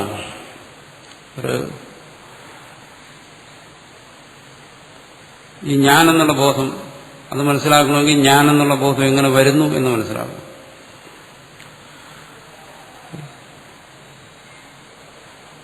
ഒരു ജീവനിൽ അന്തര്യാമിയായിരിക്കുന്ന ആ ഈശ്വര ചൈതന്യത്തിന്റെ സ്ഫുരണം, അത് പ്രകടമാകുന്ന ഏറ്റവും പ്രാഥമികമായ, ഏറ്റവും സൂക്ഷ്മമായ അനുഭവമാണ് ഞാനെന്നുള്ള അനുഭവം. ഞാനെന്നുള്ള അനുഭവത്തിലൂടെയാണ് തന്നിലിരിക്കുന്ന ഈശ്വര ചൈതന്യം ഓരോ ജീവനും സ്ഫുരിക്കുന്നത്. പക്ഷെ ആ സ്ഫുരണം ശുദ്ധമല്ല. ആ സ്ഫുരണത്തിൽ, ഞാനെന്നുള്ള ആ സ്ഫുരണത്തിൽ ഒരു ജീവൻ അനുഭവിക്കുന്നത് സ്വന്തം അസ്തിത്വത്തെയാണ്. ഈ അസ്തിത്വം അല്ലെങ്കിൽ സത്ത അതിനെ അനുഭവിക്കുന്നു. ഈ സത്തയാണ് നമ്മൾ സച്ചിദാനന്ദം എന്ന് പറയുന്നതിലെ സത്ത. ഇത് തന്നെയാണ് തന്റെ അസ്തിത്വത്തിന് തനിക്ക് പ്രമാണമായിരിക്കുന്നത് ഞാൻ എന്നുള്ള അനുഭവം ഏതൊരു ജീവനെ സംബന്ധിച്ച്. ഈ അസ്തിത്വ അനുഭവം ഈശ്വരീയമാണെങ്കിലും അതും അപൂർണമാണ്. എന്തുകൊണ്ട്? ഈ അനുഭവം ഒരു ജീവന്റെ ഉള്ളിൽ സ്ഫുരിക്കുന്നത് അന്ധകരണം എന്ന മാധ്യമത്തിലൂടെയാണ്. മനസ്സ്, ചിത്തം, അന്ധകരണം, ബുദ്ധി എന്നെല്ലാം പറയുന്ന ഒരു മാധ്യമം. ഈ മാധ്യമത്തിലൂടെയാണ് ഈ ജീവന്റെ ഉള്ളിൽ അഹംസ്ഫുരണം ഉണ്ടാകുന്നത്. ഈ മാധ്യമം ജഡമാണ്, സൂക്ഷ്മമായ സാത്വികമായ ജഡം. ഞാനെന്നുള്ള ഈ സ്ഫുരണത്തിൽ നേരത്തെ ഞാൻ പറഞ്ഞു, അതാണ് തന്റെ അസ്തിത്വത്തിന് പ്രമാണമാണ്. അപ്പൊ ആ സ്ഫുരണത്തിൽ സത്തയുടെ ഒരംശമുണ്ട്, അസ്തിത്വത്തിന്റെ ഒരംശമുണ്ട്. പക്ഷെ ആ അസ്തിത്വത്തിന്റെ അംശത്തിൽ ഒരു കലർപ്പുണ്ട്. ആ കലർപ്പാണ് നമ്മുടെ ഉള്ളിലിരിക്കുന്ന നിരുപാധികമായ ആ ചൈതന്യ സ്ഫുരണത്തിൽ വന്ന ഞാനെന്നുള്ള ഒരനുഭവ ആകാരം. ചൈതന്യത്തിലൊരു ആകാരമാണ്. എങ്ങനെ? ഞാൻ. ചൈതന്യത്തിനൊരു പരിമിതി വന്നു, ഞാൻ എന്നുള്ളൊരു പരിമിതി വന്നു. ഈ പരിമിതിയാണ് അധ്യാസം എന്നും മറ്റും നമ്മൾ മുമ്പ് ചർച്ച ചെയ്തിട്ടുള്ളത്. സത്ത, ഉണ്മ എന്ന് പറയുന്നിടത്തെല്ലാം ഈ ചൈതന്യത്തിൽ വരുന്ന ഒരു പരിമിതി, ഒരു പരിച്ഛിന്നാവസ്ഥ, അതാണ് നമുക്ക് സദാ അനുഭവവേദ്യമായിക്കൊണ്ടിരിക്കുന്നത്. അങ്ങനെ അനുഭവവേദ്യമായിക്കൊണ്ടിരിക്കുന്ന ഇതിൽ വരുന്ന ഈ രണ്ടംശങ്ങൾ, ചിത്തിന്റെയും ജഡത്തിന്റെയും അംശം.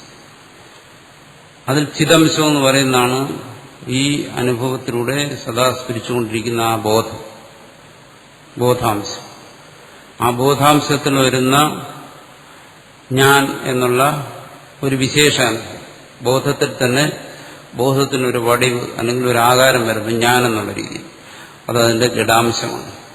ഇതിനെ രണ്ടിനെയും വേർതിരിച്ചറിയാൻ കഴിയാതെ ഇത് രണ്ടും ഏകമായിട്ട് ഞാൻ, അഹം എന്നിങ്ങനെ സദാ ഉള്ളിൽ സ്ഫുരിച്ചുകൊണ്ടിരിക്കുകയാണ്.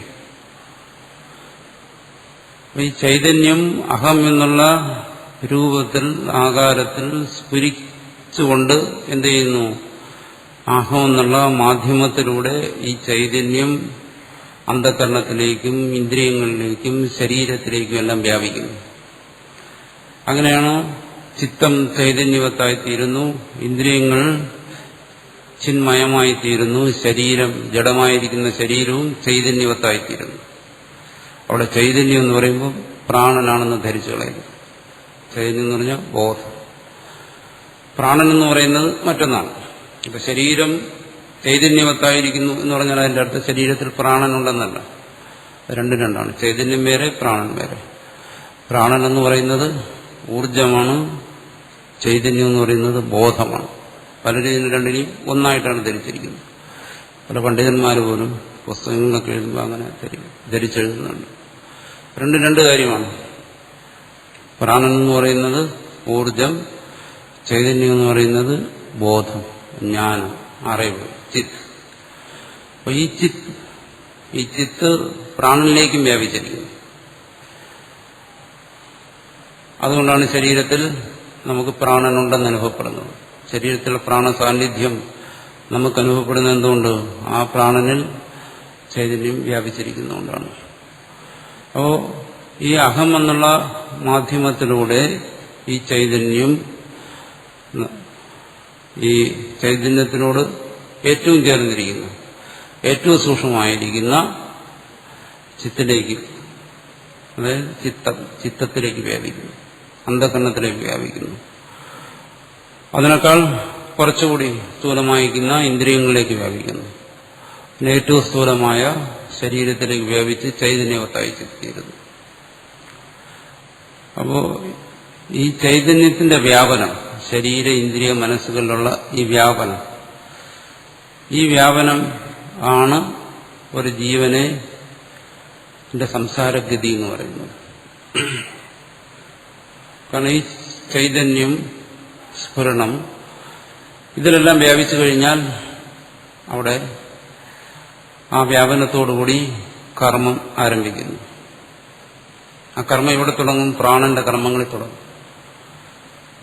പ്രാണൻ ആണ് കർമ്മങ്ങളിൽ ഏറ്റവും സൂക്ഷ്മവും പ്രാഥമികവുമായിട്ടുള്ള പ്രാണനാണ്. അപ്പോൾ അവിടെ ചൈതന്യം എന്ത് ചെയ്യുന്നു? ജഡത്തിനോടുകൂടി ചേർന്നിട്ട് ക്രിയ,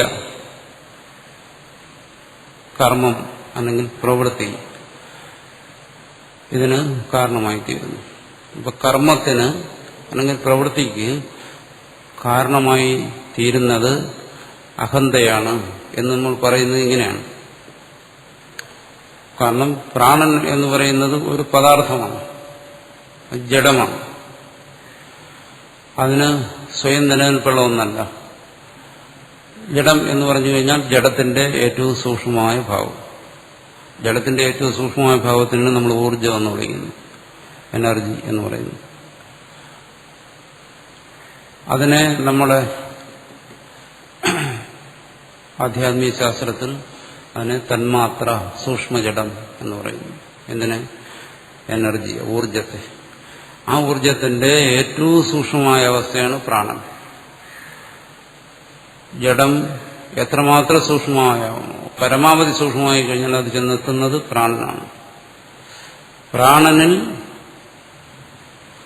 ചൈതന്യം വ്യാപരിക്കുന്നു. അതിന് വേറൊരു നമ്മൾ ഇവിടെ അദ്വൈതികൾ പറയുന്നത് അധ്യസിക്കുന്നു. സൂക്ഷ്മജഡമായ പ്രാണനിൽ ബോധം അധ്യസിക്കുന്നതാണ്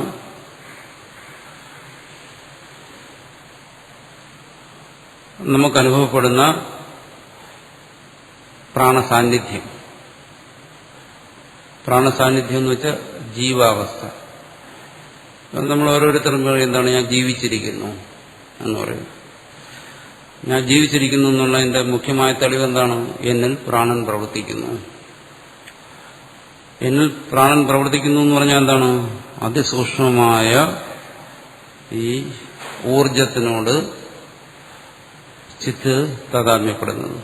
ഏതിലൂടെ? അഹന്ത എന്ന ഒരു മാധ്യമത്തിലൂടെ. പ്രാണനും മനസ്സും ഒരേ വസ്തു കൊണ്ട് തന്നെയാണ് നിർമ്മിച്ചിരിക്കുന്നത്. രണ്ട് വസ്തുവല്ല, ഒരേ വസ്തു. എന്താണ്? സൂക്ഷ്മ തന്മാത്രം. അത് പല അനുപാതത്തിൽ കൂടിച്ചേർന്നാണ്. ഒരു ജീവന്റെ ജീവഭാവം, അതായത് അഹംബോധം, അതാണ് ജീവഭാവത്തിന്റെ പ്രകടമായ ഒരവസ്ഥ. അഹംബോധമാണ്. ഈ അഹംബോധത്തിന്റെ സാന്നിധ്യത്തിൽ അതിസൂക്ഷ്മമായിരിക്കുന്ന ജഡങ്ങൾ, പഞ്ചഭൂതങ്ങൾ എന്ന് പൊതുവെ പറയാൻ വയ്ക്കും, സൂക്ഷ്മ തന്മാത്രകൾ. ഈ തന്മാത്രകൾ പല അനുപാതത്തിൽ കൂടിക്കലർന്നിരിക്കുന്നതാണ് പ്രാണനും അന്ധകരണവും ഇന്ദ്രിയങ്ങളും എല്ലാം. ഈ ഇങ്ങനെ കൂടിക്കലർന്നിരിക്കുന്ന അതിനെ നമ്മൾ പ്രാണൻ, അന്ധകരണം, ഇന്ദ്രിയങ്ങൾ എന്നെല്ലാം വിളിക്കുമ്പോൾ അവിടെ എന്തു വരുന്നു? ചൈതന്യം അതിനോട് താതാത്മ്യപ്പെട്ടിരിക്കുന്നു, ചിത്താഭാസിച്ചിരിക്കുന്നു എന്നും മറ്റും പറയും. ചിച്ഛായ അതിൽ പതിഞ്ഞിരിക്കുന്നു എന്ന് പറയും, ചിത് പ്രതിബിംബം പതിഞ്ഞിരിക്കുന്നു എന്ന് പറയും, പലതരത്തിൽ പറയും. അപ്പൊ ആ ചൈതന്യം അതിനോട് താതാത്മ്യപ്പെടുന്നു. അങ്ങനെ ചൈതന്യം താതാത്മ്യപ്പെടുമ്പോൾ പ്രാണൻ എന്ന് പറയുന്ന അതിസൂക്ഷ്മമായ വസ്തു, പദാർത്ഥം, തന്മാത്ര, ജഡം, ഊർജം എന്നെല്ലാം പറയുന്നു, അതിനോട് ഈ ചൈതന്യം താതാത്മ്യപ്പെടുന്നതാണ് ഇതിനെയാണ് നമ്മൾ പറയുന്നത് എന്നിൽ പ്രാണനുണ്ട്, എന്നിൽ പ്രാണൻ പ്രവർത്തിക്കുന്നു. കർമ്മത്തിന് മൂലകാരണമായിരിക്കുന്ന എന്താണോ പ്രധാനമായിട്ടും മുഖ്യമായിട്ടും ഈ പ്രാണനാണ്. പ്രാണൻ അവിടെ ഇരുന്നാൽ പോരാ, ജീവന്റെ നിതാന്ത സാഹചര്യം പ്രാണൻ ഉണ്ട് എന്നുള്ളതുകൊണ്ട് മാത്രം പ്രാണൻ പ്രവർത്തിക്കാൻ പറ്റത്തില്ല. ഈ ചൈതന്യത്തിന്റെ ഛായയോടുകൂടി അല്ലെങ്കിൽ ചൈതന്യത്തിന്റെ ആഭാസത്തോടുകൂടി ഇരിക്കുന്ന ഈ പ്രാണൻ ഇന്ദ്രിയങ്ങളോടും സ്ഥൂല ശരീരത്തോടും അതുപോലെ താതാത്മ്യപ്പെടണം. അങ്ങനെ താതാത്മ്യപ്പെടുമ്പോഴാണ് നമ്മുടെ കർമ്മരംഗം സജീവമാകുന്നത്.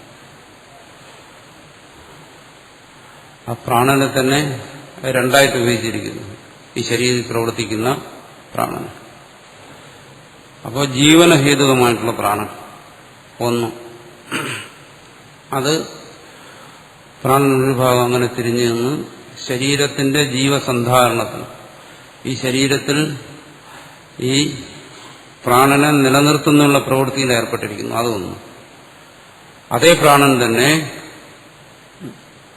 മറ്റൊരു ഭാഗമായി പിരിഞ്ഞു നിന്നിട്ട് എന്ത് ചെയ്യുന്നു? ഈ ശരീരവുമായി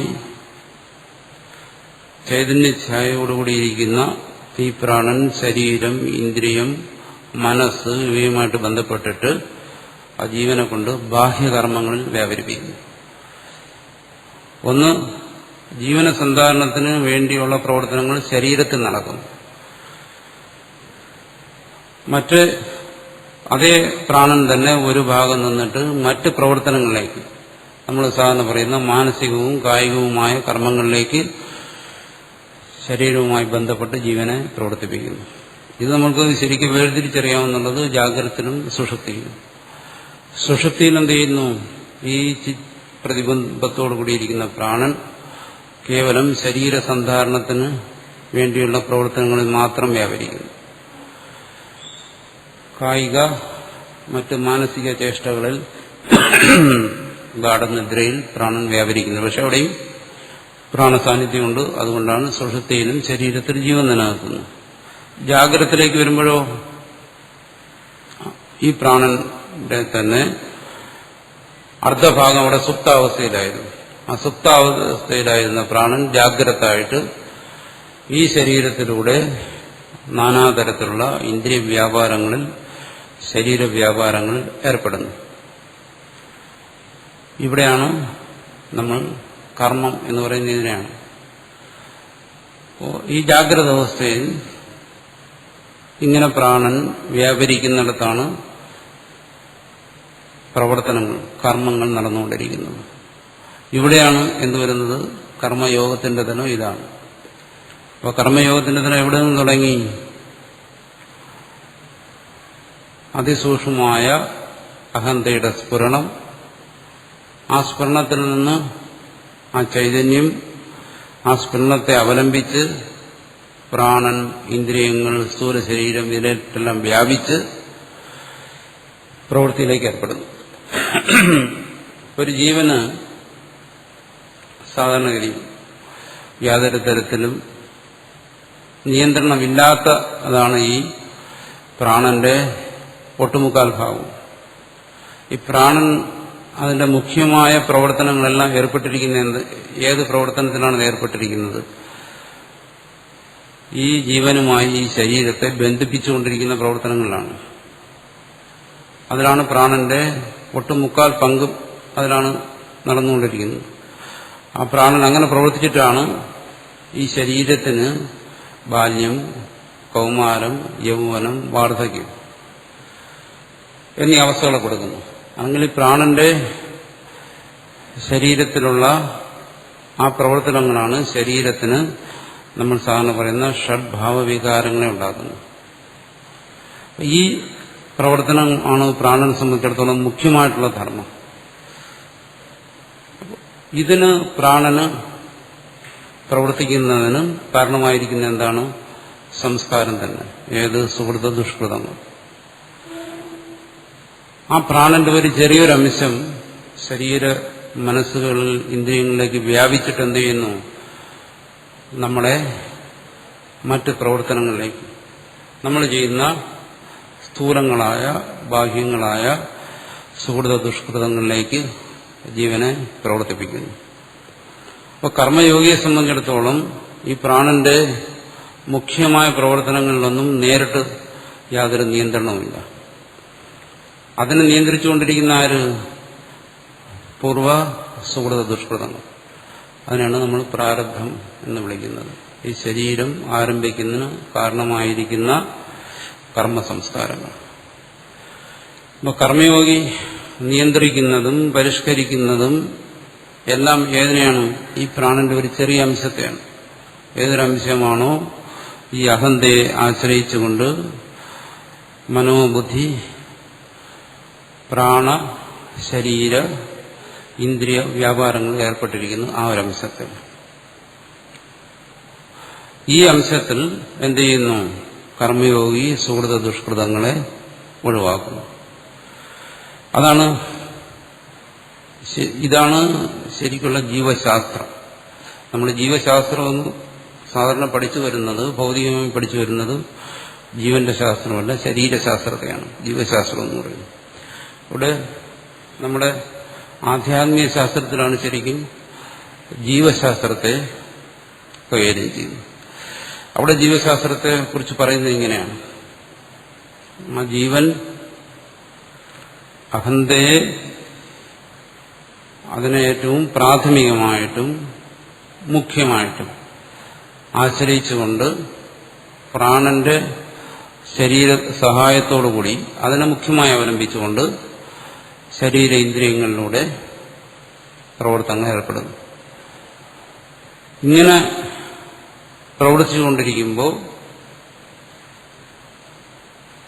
ആ അഹംബോധം കർമ്മയോഗിയിൽ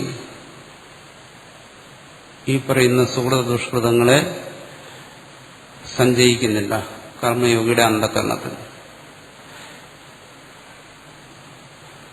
എന്തുകൊണ്ട്? നമ്മൾ നേരത്തെ പറഞ്ഞു വന്നു, സാധാരണ ജീവന്മാർ നമ്മുടെ പ്രവർത്തന വേളയിൽ സൂക്ഷ്മമായും സ്ഥൂലമായും അഹന്തയെ ആശ്രയിച്ചാണ് പ്രവർത്തിക്കുന്നത്. അതിന്റെ വ്യത്യാസമാണ് പറഞ്ഞു വന്നത്. ഒരു കർമ്മയോഗിയെ സംബന്ധിച്ചിടത്തോളം എപ്പോഴാണോ അഹന്തയെ സ്മരിക്കുന്നത് അവിടെയാണ് വ്യത്യാസം വരുന്നത്.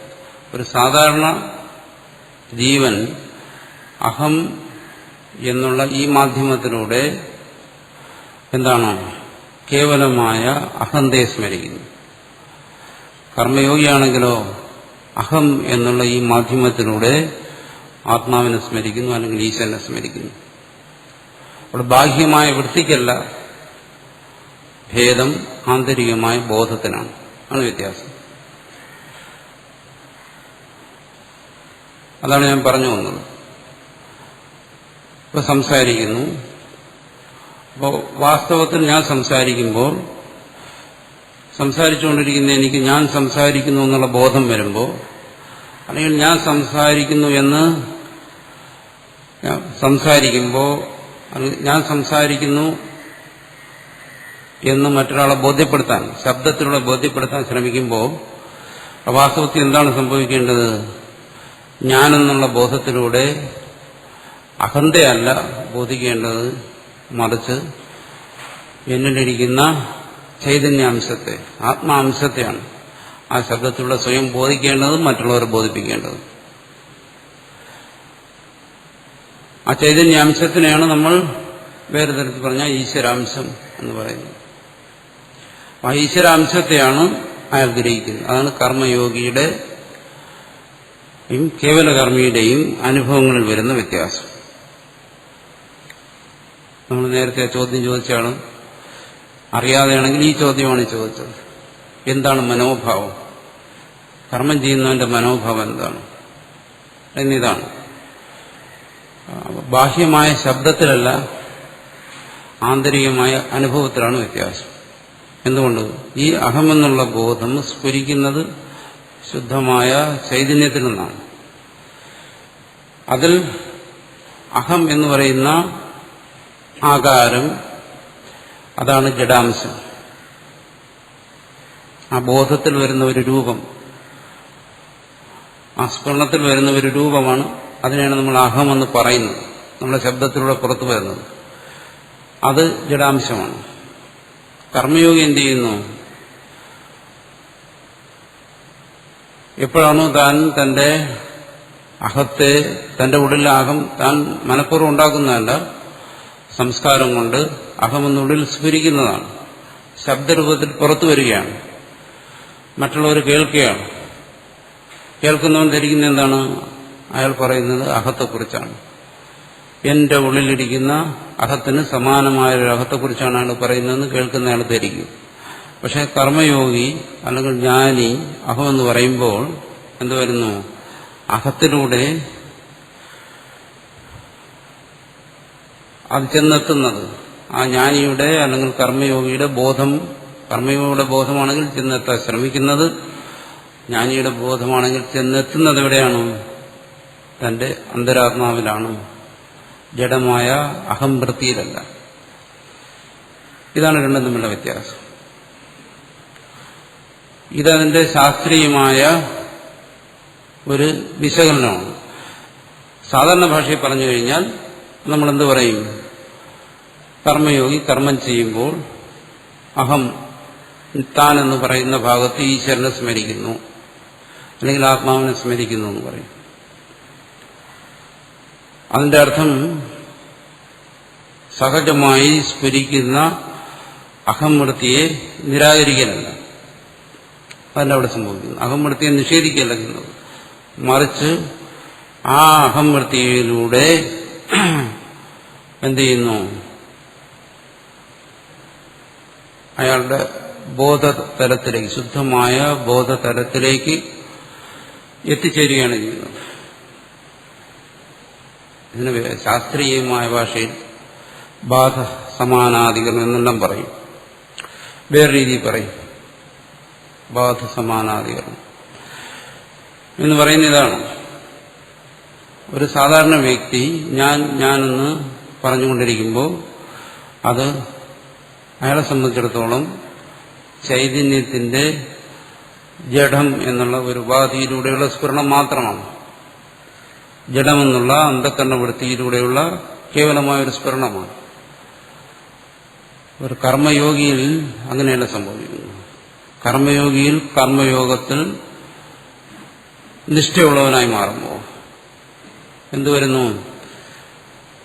അഹം എന്നുള്ള വൃത്തിയിലൂടെ അയാൾ എന്ത് ചെയ്യുന്നു? ആത്മസ്ഫുരണത്തെ, അയാളുടെ ഉള്ളിലുണ്ടാകുന്ന ആത്മസ്ഫുരണത്തിലേക്ക് അയാൾ എത്തിച്ചേരുന്നു. അതൊരു അനുഭവിക്കലല്ല, മറിച്ച് അതൊരു എത്തിച്ചേരലാണ്. അവിടെ എന്തുവരുന്നു? അവിടെ പ്രാധാന്യം വരുന്നത് അഹമെന്നുള്ള വൃത്തിക്കല്ല, മറിച്ച് ചൈതന്യത്തിനാണ്. ഇതെങ്ങനെ സാധിക്കുന്നു? അയാൾ ബോധപൂർവം നിരന്തരം ആത്മാവിനെ സ്മരിക്കാൻ ശ്രമിക്കുന്നുണ്ട്. അസംഗമായിരിക്കുന്ന, നിരുപാധികമായിരിക്കുന്ന, ഉണ്മയുടെ സ്വരൂപത്തിലിരിക്കുന്ന, തന്റെ അസ്തിത്വ രൂപത്തിലിരിക്കുന്ന ആത്മാവിനെ അയാൾ ഭാവന ചെയ്യുകയും ധ്യാനിക്കുകയും ചെയ്യുന്നത് കൊണ്ട് അയാൾക്കിങ്ങനെ ഒരു സിദ്ധിവിശേഷം. ഇതാണ് സിദ്ധി. തത്വജ്ഞാനിയുടെ സിദ്ധി ഇതാണ്. അത്ഭുതങ്ങൾ കാണിക്കുന്നതല്ല തത്വജ്ഞാനിയുടെ സിദ്ധി എന്ന് പറയും. തത്വജ്ഞാനി സിദ്ധനെന്ന് പറയുന്നത് ഇതുകൊണ്ടാണ്. ഇത് ഒരു കർമ്മിയെ സംബന്ധിച്ചിടത്തോളം തികച്ചും അജ്ഞേയമായൊരു കാര്യമാണ്. ഒരു കാരണവശാലും അയാൾക്ക് യാ നിശ സർവഭൂതാനെന്ന് ഇനി പറയും. സർവഭൂതങ്ങൾക്കും നിശയായി ഇരുട്ടായിരിക്കുന്ന ഒരവസ്ഥയാണ്. കർമ്മയോഗിയെ സംബന്ധിച്ചിടത്തോളം അയാൾ എന്ത് ചെയ്യുന്നു? പ്രയത്നം കൊണ്ട് ഇതിലേക്ക് കുറച്ച് വെളിച്ചം വീശുന്നു. ജ്ഞാനിയെ സംബന്ധിച്ചിടത്തോളം ആണെങ്കിൽ പറയുന്നു തസ്യാം ജാഗ്രതി സംയമി എന്നിനി പറയും. അയാൾ ഈ അവസ്ഥയിൽ തന്നെ സദാ ഉണർന്നിരിക്കുന്നു. കർമ്മയോഗി എന്ത് ചെയ്യുന്നു? അഹന്തയെ നിരാകരിക്കാൻ ശ്രമിക്കുന്നതിലൂടെ അയാളുടെ കർമ്മയോഗിയുടെ ബോധം, അഹംസ്ഫുരണം ആത്മാവിലേക്ക് എത്താൻ ശ്രമിച്ചുകൊണ്ടിരിക്കും. അതിലൊരു ശ്രമം മാത്രമാണ്. അതുകൊണ്ട് നമുക്ക് കർമ്മയോഗിയെ ജ്ഞാനിയെന്നും വിളിക്കാം, അജ്ഞാനിയെന്നും വിളിക്കാം. അയാളത് ശ്രമിക്കുന്നതുകൊണ്ട് അയാൾ ജ്ഞാനിയാണ്. പക്ഷെ ആ ശ്രമത്തിൽ അയാൾ പൂർണ്ണത നേടാത്തതുകൊണ്ട് അയാൾ അജ്ഞാനിയുമാണ്. ഒരു കർമ്മയോഗി കർമ്മം അനുഷ്ഠിച്ചുകൊണ്ടിരിക്കുമ്പോൾ ആ കർമാനുഷ്ഠാനത്തെ, കർമ്മയോഗിയുടെ കർമാനുഷ്ഠാനത്തെ കർമ്മിയുടെ, കേവല കർമ്മിയുടെ കർമാനുഷ്ഠാനത്തിൽ നിന്നും വേർപെടുത്തുന്നത് ഈ ഒരു അംശമാണ്. കർമ്മയോഗി ഇത്തരത്തിൽ ആത്മാവിനെ അനുസന്ധാനം ചെയ്യുന്നതുകൊണ്ടാണ് കർമ്മയോഗിയുടെ കർമ്മത്തിൽ നിന്ന് സംസ്കാരങ്ങൾ ഉണ്ടാകാത്തത്, പുതിയ കർമ്മങ്ങൾ ഉണ്ടാകാത്തത്. ആ കർമ്മയോഗിയുടെ കർമ്മം അജ്ഞാനിയുടെ കർമ്മത്തെപ്പോലെ ഭ്രമത്തെ ഉണ്ടാക്കാത്തത്, സുഖദുഃഖ അനുഭവത്തെ അതുപോലെ ഉണ്ടാക്കാത്തത്. ഒരു കേവല കർമ്മി കർമ്മം ചെയ്യുമ്പോൾ അയാൾ പൂർണ്ണമായും ഭ്രമത്തിനടിപ്പെട്ടാണ് കർമ്മം ചെയ്യുന്നത്. അയാളെ സംബന്ധിച്ചിടത്തോളം ആത്മബോധം ലേശമില്ല. കർമ്മം അയാൾ നടക്കുന്നു, കർമ്മത്തിന്റെ ഫലം അയാൾ സംഭവിച്ചുകൊണ്ടിരിക്കുന്നു, സംസ്കാര രൂപത്തിലും അനുഭവ രൂപത്തിലും. അതായത് സുഖദുഃഖ അനുഭവ രൂപത്തിലും സംസ്കാരം സഞ്ചയിക്കുന്ന രൂപത്തിലും നടന്നുകൊണ്ടിരിക്കുന്നു കേവല കർമ്മി. ഭ്രമവുമുണ്ട്. കർമ്മയോഗിയിലാണെങ്കിലോ, കർമ്മയോഗി കർമ്മം ചെയ്തുകൊണ്ടിരിക്കുമ്പോൾ അയാൾ വിവേകം ആർജിക്കാൻ ശ്രമിച്ചുകൊണ്ടിരിക്കുകയാണ്. വിവേകത്തെ ആർജിച്ചുകൊണ്ടാണ്. അതായത് അയാൾ ആത്മാവിനെ സ്മരിച്ചുകൊണ്ട്, ആത്മാവിന്റെ അസംഗതയെ സ്മരിച്ചുകൊണ്ട് അയാൾ കർമ്മം ചെയ്യുമ്പോൾ അയാൾ വിവേകത്തെ ആർജിക്കുകയാണ്. ആ വിവേകത്തെ ആർജിക്കുന്നതിനനുസരിച്ച് അയാളുടെ ഉള്ളിൽ ഭ്രമം മാറിക്കൊണ്ടിരിക്കുന്നു. അത് ജ്ഞാനിയിലേക്ക് വരുമ്പോഴോ അവിടെ കർമ്മമുണ്ട്, കർമ്മങ്ങൾ നടക്കുന്നു, കർമ്മത്തിന് ഫലമുണ്ട്, സുഖദുഃഖ അനുഭവങ്ങളുണ്ട്. പക്ഷെ അവിടെ ഭ്രമം പൂർണ്ണമായും നശിച്ചിരിക്കുന്നു. ഇതാണ് ഈ മൂന്ന് തലത്തിലും വരുന്ന വ്യത്യാസം. ജ്ഞാനിയിൽ ഭ്രമം പൂർണ്ണമായും നശിച്ചു. കർമ്മയോഗി വിവേകം കൊണ്ട് ഭ്രമത്തെ നശിപ്പിക്കാൻ ശ്രമിച്ചുകൊണ്ടിരിക്കുന്നു. ഭ്രമം അവിടെ ശിഥിലമായിക്കൊണ്ടിരിക്കുന്നു. നശിച്ചില്ല, പക്ഷെ ഭ്രമം അവിടെ ശിഥിലമാകും. കർമ്മയോഗിയിൽ ആ ഭ്രമം ദൃഢമായിരിക്കുന്നു. ഇതാണ് മൂന്ന് തലത്തിലുള്ള വ്യത്യാസം. ഇവിടെ നമ്മൾ പ്രധാനമായും മനസ്സിലാക്കേണ്ട ഒരു കാര്യം, ഈ അഹംബോധം അല്ലെങ്കിൽ നമ്മുടെ ഉള്ളിൽ സ്ഫുരിച്ചുകൊണ്ടിരിക്കുന്ന ഈ അഹംസ്ഫുരണം, ഈ അഹംസ്ഫുരണമാണ് നമ്മുടെ കർമ്മത്തിന് മുഖ്യമായ അവലംബമായിരിക്കുന്നു. എന്നുവെച്ചാൽ ഒരു ജീവന്റെ കർമ്മത്തിന് ഒരു കർമ്മയോഗി തന്നെക്കുറിച്ച് ചിന്തിക്കുമ്പോൾ രണ്ടും തമ്മിലുള്ള വ്യത്യാസങ്ങളാണ്. ഒരു കർമ്മി തന്നെക്കുറിച്ച്, ഞാൻ തന്നെ എന്നെക്കുറിച്ച് ചിന്തിക്കുമ്പോൾ അയാൾ മുഖ്യമായും തന്റെ ചിന്തയ്ക്ക്, തന്നെക്കുറിച്ചുള്ള ചിന്തയ്ക്ക് അവലംബിക്കുന്നത് തന്റെ സ്ഥൂലമായ ശരീരത്തെയാണ്. ഞാനെന്ന് പറയുമ്പോൾ ഒരു കർമ്മിക്ക് ഈ ശരീരത്തെ അയാൾക്ക് ചിന്തിക്കാൻ കഴിയുന്നുള്ളൂ. ഞാനീ പറയുന്ന കാര്യങ്ങൾ തന്നെ പലർക്കും കേൾക്കുന്നുണ്ടെങ്കിലും മനസ്സിലാക്കാൻ കഴിയുന്നില്ല. എന്തുകൊണ്ട്? കാരണം നമ്മൾ ഞാനെന്ന് പറയുമ്പോൾ നമ്മുടെ ആ ബോധം ചെന്ന് ശരിക്കും പ്രബലമായി നിൽക്കുന്ന നമ്മുടെ സ്ഥൂലമായ ശരീരത്തിലാണ്. അതിനപ്പുറം ഞാനെന്നുള്ള കാര്യത്തെക്കുറിച്ചൊന്നിനും ചിന്തിക്കാൻ കഴിയുന്നില്ല. പക്ഷെ ഒരു കർമ്മയോഗിയെ സംബന്ധിച്ചിടത്തോളം അങ്ങനെയല്ല. കർമ്മയോഗി തന്നെക്കുറിച്ച് ചിന്തിക്കുമ്പോൾ ആ കർമ്മയോഗി ചിന്തിക്കുന്നത് സ്ഥൂലമായ ശരീരത്തെക്കുറിച്ചല്ല, മറിച്ച് തന്റെ ജീവഭാവത്തെക്കുറിച്ചാണ് കർമ്മയോഗി ചിന്തിക്കുന്നത്. കർമ്മയോഗിക്ക് എപ്പോഴും നിരീക്ഷണ വിധേയമായിരിക്കുന്നത് തന്റെ ജീവഭാവമാണ്. അപ്പോൾ ആ ജീവഭാവം എന്ന് പറയുമ്പോൾ ആ ജീവഭാവത്തിന്റെ വെറും ഭൗതികമായ, ബാഹ്യമായ, തുച്ഛമായ ഒരു ഉപകരണം മാത്രമാണ് ഈ സ്ഥൂല ശരീരം. അപ്പോൾ ഈ സ്ഥൂല ശരീരത്തെ സംബന്ധിച്ചിടത്തോളം കൂടുതൽ ചിന്തിച്ച് പ്രവർത്തിക്കേണ്ട കാര്യം കർമ്മയോഗിക്ക് വരുന്നില്ല. അതേസമയം കർമ്മിക്കത് ആവശ്യമായിട്ട് വരും. കർമ്മയോഗിയുടെ പ്രവർത്തനങ്ങൾ ഈ സ്ഥൂല ശരീരത്തെ ചുറ്റിപ്പറ്റിയല്ല.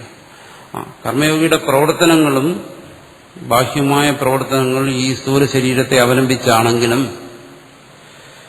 കർമ്മയോഗിയുടെ ബോധതലത്തിൽ എപ്പോഴും നിരീക്ഷണ വിധേയമായിക്കൊണ്ടിരിക്കുന്നത് ഈ ശരീരം എങ്ങനെ പ്രവർത്തിക്കുന്നു എന്നുള്ള കാര്യമല്ല, മറിച്ച് തന്റെ ജീവതലമാണ് കർമ്മയോഗിയുടെ ബോധത്തിന് വിഷയമായിക്കൊണ്ടിരിക്കുന്നത്.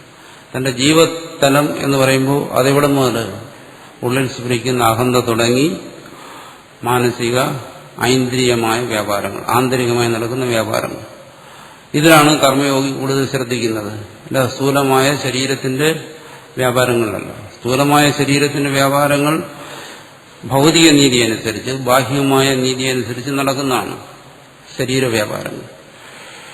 പക്ഷേ ആന്തരികമായ മാനസികമായ അല്ലെങ്കിൽ മനസ്സിനോട് ബന്ധപ്പെട്ടിരിക്കുന്ന ഇന്ദ്രിയപരമായ വ്യാപാരങ്ങളെല്ലാം നടക്കുന്നത് എന്താണ്? പ്രധാനമായിട്ടും നടക്കുന്നത് ആന്തരികമായ സംസ്കാരങ്ങളെ ആശ്രയിച്ചിട്ടാണ്, നമ്മൾ സഞ്ചയിച്ചിരിക്കുന്ന സംസ്കാരങ്ങളെ ആശ്രയിച്ചിട്ടാണ്.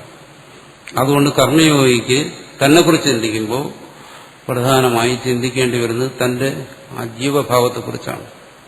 എന്ന് പറഞ്ഞാൽ കർമ്മയോഗി ശ്രദ്ധിക്കുന്ന എന്താണ്? തന്റെ മനസ്സ് എങ്ങനെയിരിക്കുന്നു, തന്റെ സംസ്കാരം എങ്ങനെയിരിക്കുന്നു, അവയോട് തനിക്കുള്ള ബന്ധം എന്താണ്, ഇത്തരം കാര്യങ്ങളെക്കുറിച്ചാണ് കർമ്മയോഗി ചിന്തിക്കുന്നത്. ഇത്തരം കാര്യങ്ങളെയാണ് കർമ്മയോഗി നിരീക്ഷിക്കുന്നത്. ബാഹ്യമായി എന്ത് പ്രവൃത്തി ചെയ്യുന്നു എന്നുള്ളതിന് മുഖ്യമായിട്ട്. എന്ന് വിചാരിച്ചാൽ ബാഹ്യമായി എന്തും പ്രവർത്തിക്കാമെന്നോ എങ്ങനെയെങ്കിലും പ്രവർത്തിക്കാമെന്നോ അതിനർത്ഥമില്ല. പക്ഷെ അതിലുപരി എന്താണോ കർമ്മയോഗി ശ്രദ്ധിക്കുന്നത്? ആ കർമ്മങ്ങളോടുള്ള തന്റെ ആന്തരികമായ ഭാവത്തെയാണ് ശ്രദ്ധിക്കുന്നത്. അതാണ് മുഖ്യം. അതാണ് ഞാൻ പറഞ്ഞത്, നമ്മൾ ചിന്തിക്കുന്നത് ശരീരശാസ്ത്രത്തെക്കുറിച്ചല്ല, മറിച്ച് ജീവശാസ്ത്രത്തെക്കുറിച്ചാണ്. അതാണ് നമ്മൾ ചർച്ച ചെയ്യുന്നത്, ചിന്തിക്കുന്നത്. കർമ്മയോഗിയുടെ പ്രവർത്തനത്തിൽ എന്താണ് സംഭവിക്കുന്നത്? ഞാനെന്നുള്ള ബോധത്തോടുകൂടി പ്രവർത്തിച്ചാലും അത്തരമൊരു ബോധം ഇല്ലാതെ പ്രവർത്തിച്ചു കഴിഞ്ഞാലും അവിടെ പ്രവർത്തനത്തിൽ ഒരു അജ്ഞന്റേതുപോലെ ഈ അഹന്തയുടെ താദാത്മ്യം, അതായത് ജഡമായിരിക്കുന്ന ഈ അഹന്തയുടെ, അജ്ഞനിരിക്കുന്ന അഹന്തയുടെ താദാത്മ്യം എങ്ങനെയാണോ സംഭവിക്കുന്നത് അതുപോലെയുള്ള ഒരു താദാത്മ്യം അന്ധകരണത്തിനോടും മനസ്സിനോടും സംഭവിക്കുന്നില്ല. എന്തുകൊണ്ട്? ഈ കർമ്മയോഗിയെ സംബന്ധിച്ചിടത്തോളം അഹന്ത എന്ന് പറയുന്നത് അജ്ഞന്റേതുപോലെയുള്ളൊരു അഹന്തയല്ല, മറിച്ച് തന്റെ സ്വരൂപത്തെ സ്മരിക്കുന്നതിനുള്ള ഒരു ഉപാധി മാത്രമാണ് അഹന്ത. ആത്മസ്വരൂപത്തെ അല്ലെങ്കിൽ ആത്മസ്വരൂപമായിരിക്കുന്ന നിസ്സംഗത തുടങ്ങിയ കാര്യങ്ങളെ സ്മരിക്കുന്നതിനുള്ള ഒരു ഉപാധിയായിട്ടാണ് അഹന്തയെ സ്വീകരിച്ചിരിക്കുന്നത്. അതേസമയം അജ്ഞന്റെ അഹന്ത എന്തിനു വേണ്ടി ഉപകരിക്കുന്നു? അജ്ഞന്റെ അഹന്ത എന്ന് പറയുന്നത് ഈ ശരീരത്തിനും മറ്റും ഈ ജീവന്റെ ആ ദൃഢതയെ ദൃഢപ്പെടുത്തുന്നതിനാണ് ആ അഹന്ത. അതായത് ശരീരത്തോടും മറ്റും സംഭവിച്ചു പോയ ആ താതാത്മ്യത്തെ അതിനെ ദൃഢപ്പെടുത്തുന്നതിനാണ് അജ്ഞന്റെ അഹന്ത ഉപകരിക്കുന്നത്, അജ്ഞന്. പക്ഷെ കർമ്മയോഗിക്ക് എങ്ങനെയല്ല. കർമ്മയോഗിയെ സംബന്ധിച്ചിടത്തോളം അഹന്തയാൾ ഉപയോഗപ്പെടുത്തുന്നത് ആത്മാവിനെ സ്മരിക്കാൻ വേണ്ടിയിട്ടാണ്. കുറച്ചുകൂടി വ്യക്തമായി പറഞ്ഞു. അഹംസ്ഫുരണം തന്റെ ഉള്ളിലുണ്ടാകുമ്പോൾ കർമ്മയോഗി ആ സ്ഫുരണത്തിലൂടെ ആത്മാവിനെ അനുസന്ധാനം ചെയ്യാൻ ശ്രമിക്കുന്നു. അതാണ് ചെയ്യുന്നത്.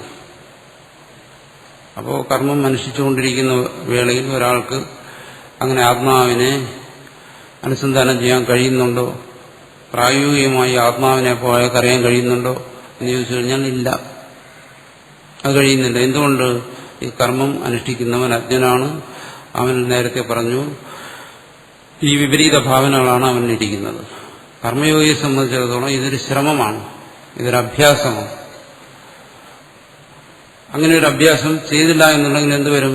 അതായത് തന്റെ ഉള്ളിൽ ഏതെങ്കിലും സമയത്ത് അഹം സ്ഫുരിച്ചു വരുമ്പോൾ അവിടെ ആത്മാവിനെ അതിലൂടെ സ്മരിക്കാൻ ശ്രമിച്ചില്ല എങ്കിൽ എന്തുവരും? അജ്ഞന്റേതുപോലെ അഹന്ത ശരീരത്തിൽ വരും, അതിനോട് ചേർന്ന് മമത വരും, വീണ്ടും അവൻ അജ്ഞനെ പോലെ ആയിത്തീരും. അജ്ഞന്റെ കർമ്മം പോലെ ആയിത്തീരും കർമ്മയോഗിയുടെ കർമ്മം. കർമ്മയോഗി കർമ്മം അനുഷ്ഠിക്കുന്ന സമയത്ത് ഈ അഹം എന്ന ഉപാധിയിലൂടെ ആത്മാവിനെ സ്മരിക്കുന്നതുകൊണ്ട് എന്ത് സംഭവിക്കുന്നു? വാസ്തവത്തിൽ എന്താണ് സംഭവിക്കുന്നത്?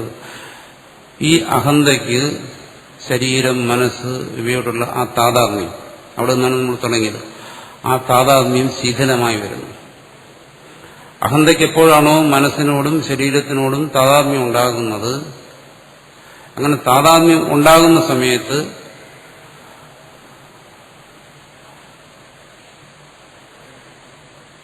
ചെയ്യുന്ന പ്രവൃത്തികൾ, അഹന്തയോടുകൂടി ചെയ്യുന്ന പ്രവൃത്തികൾ ഉണ്ടാക്കുന്ന സംസ്കാരങ്ങൾ, ആ സംസ്കാരങ്ങളോട് അഹന്ത താതാത്മ്യപ്പെടുന്നു.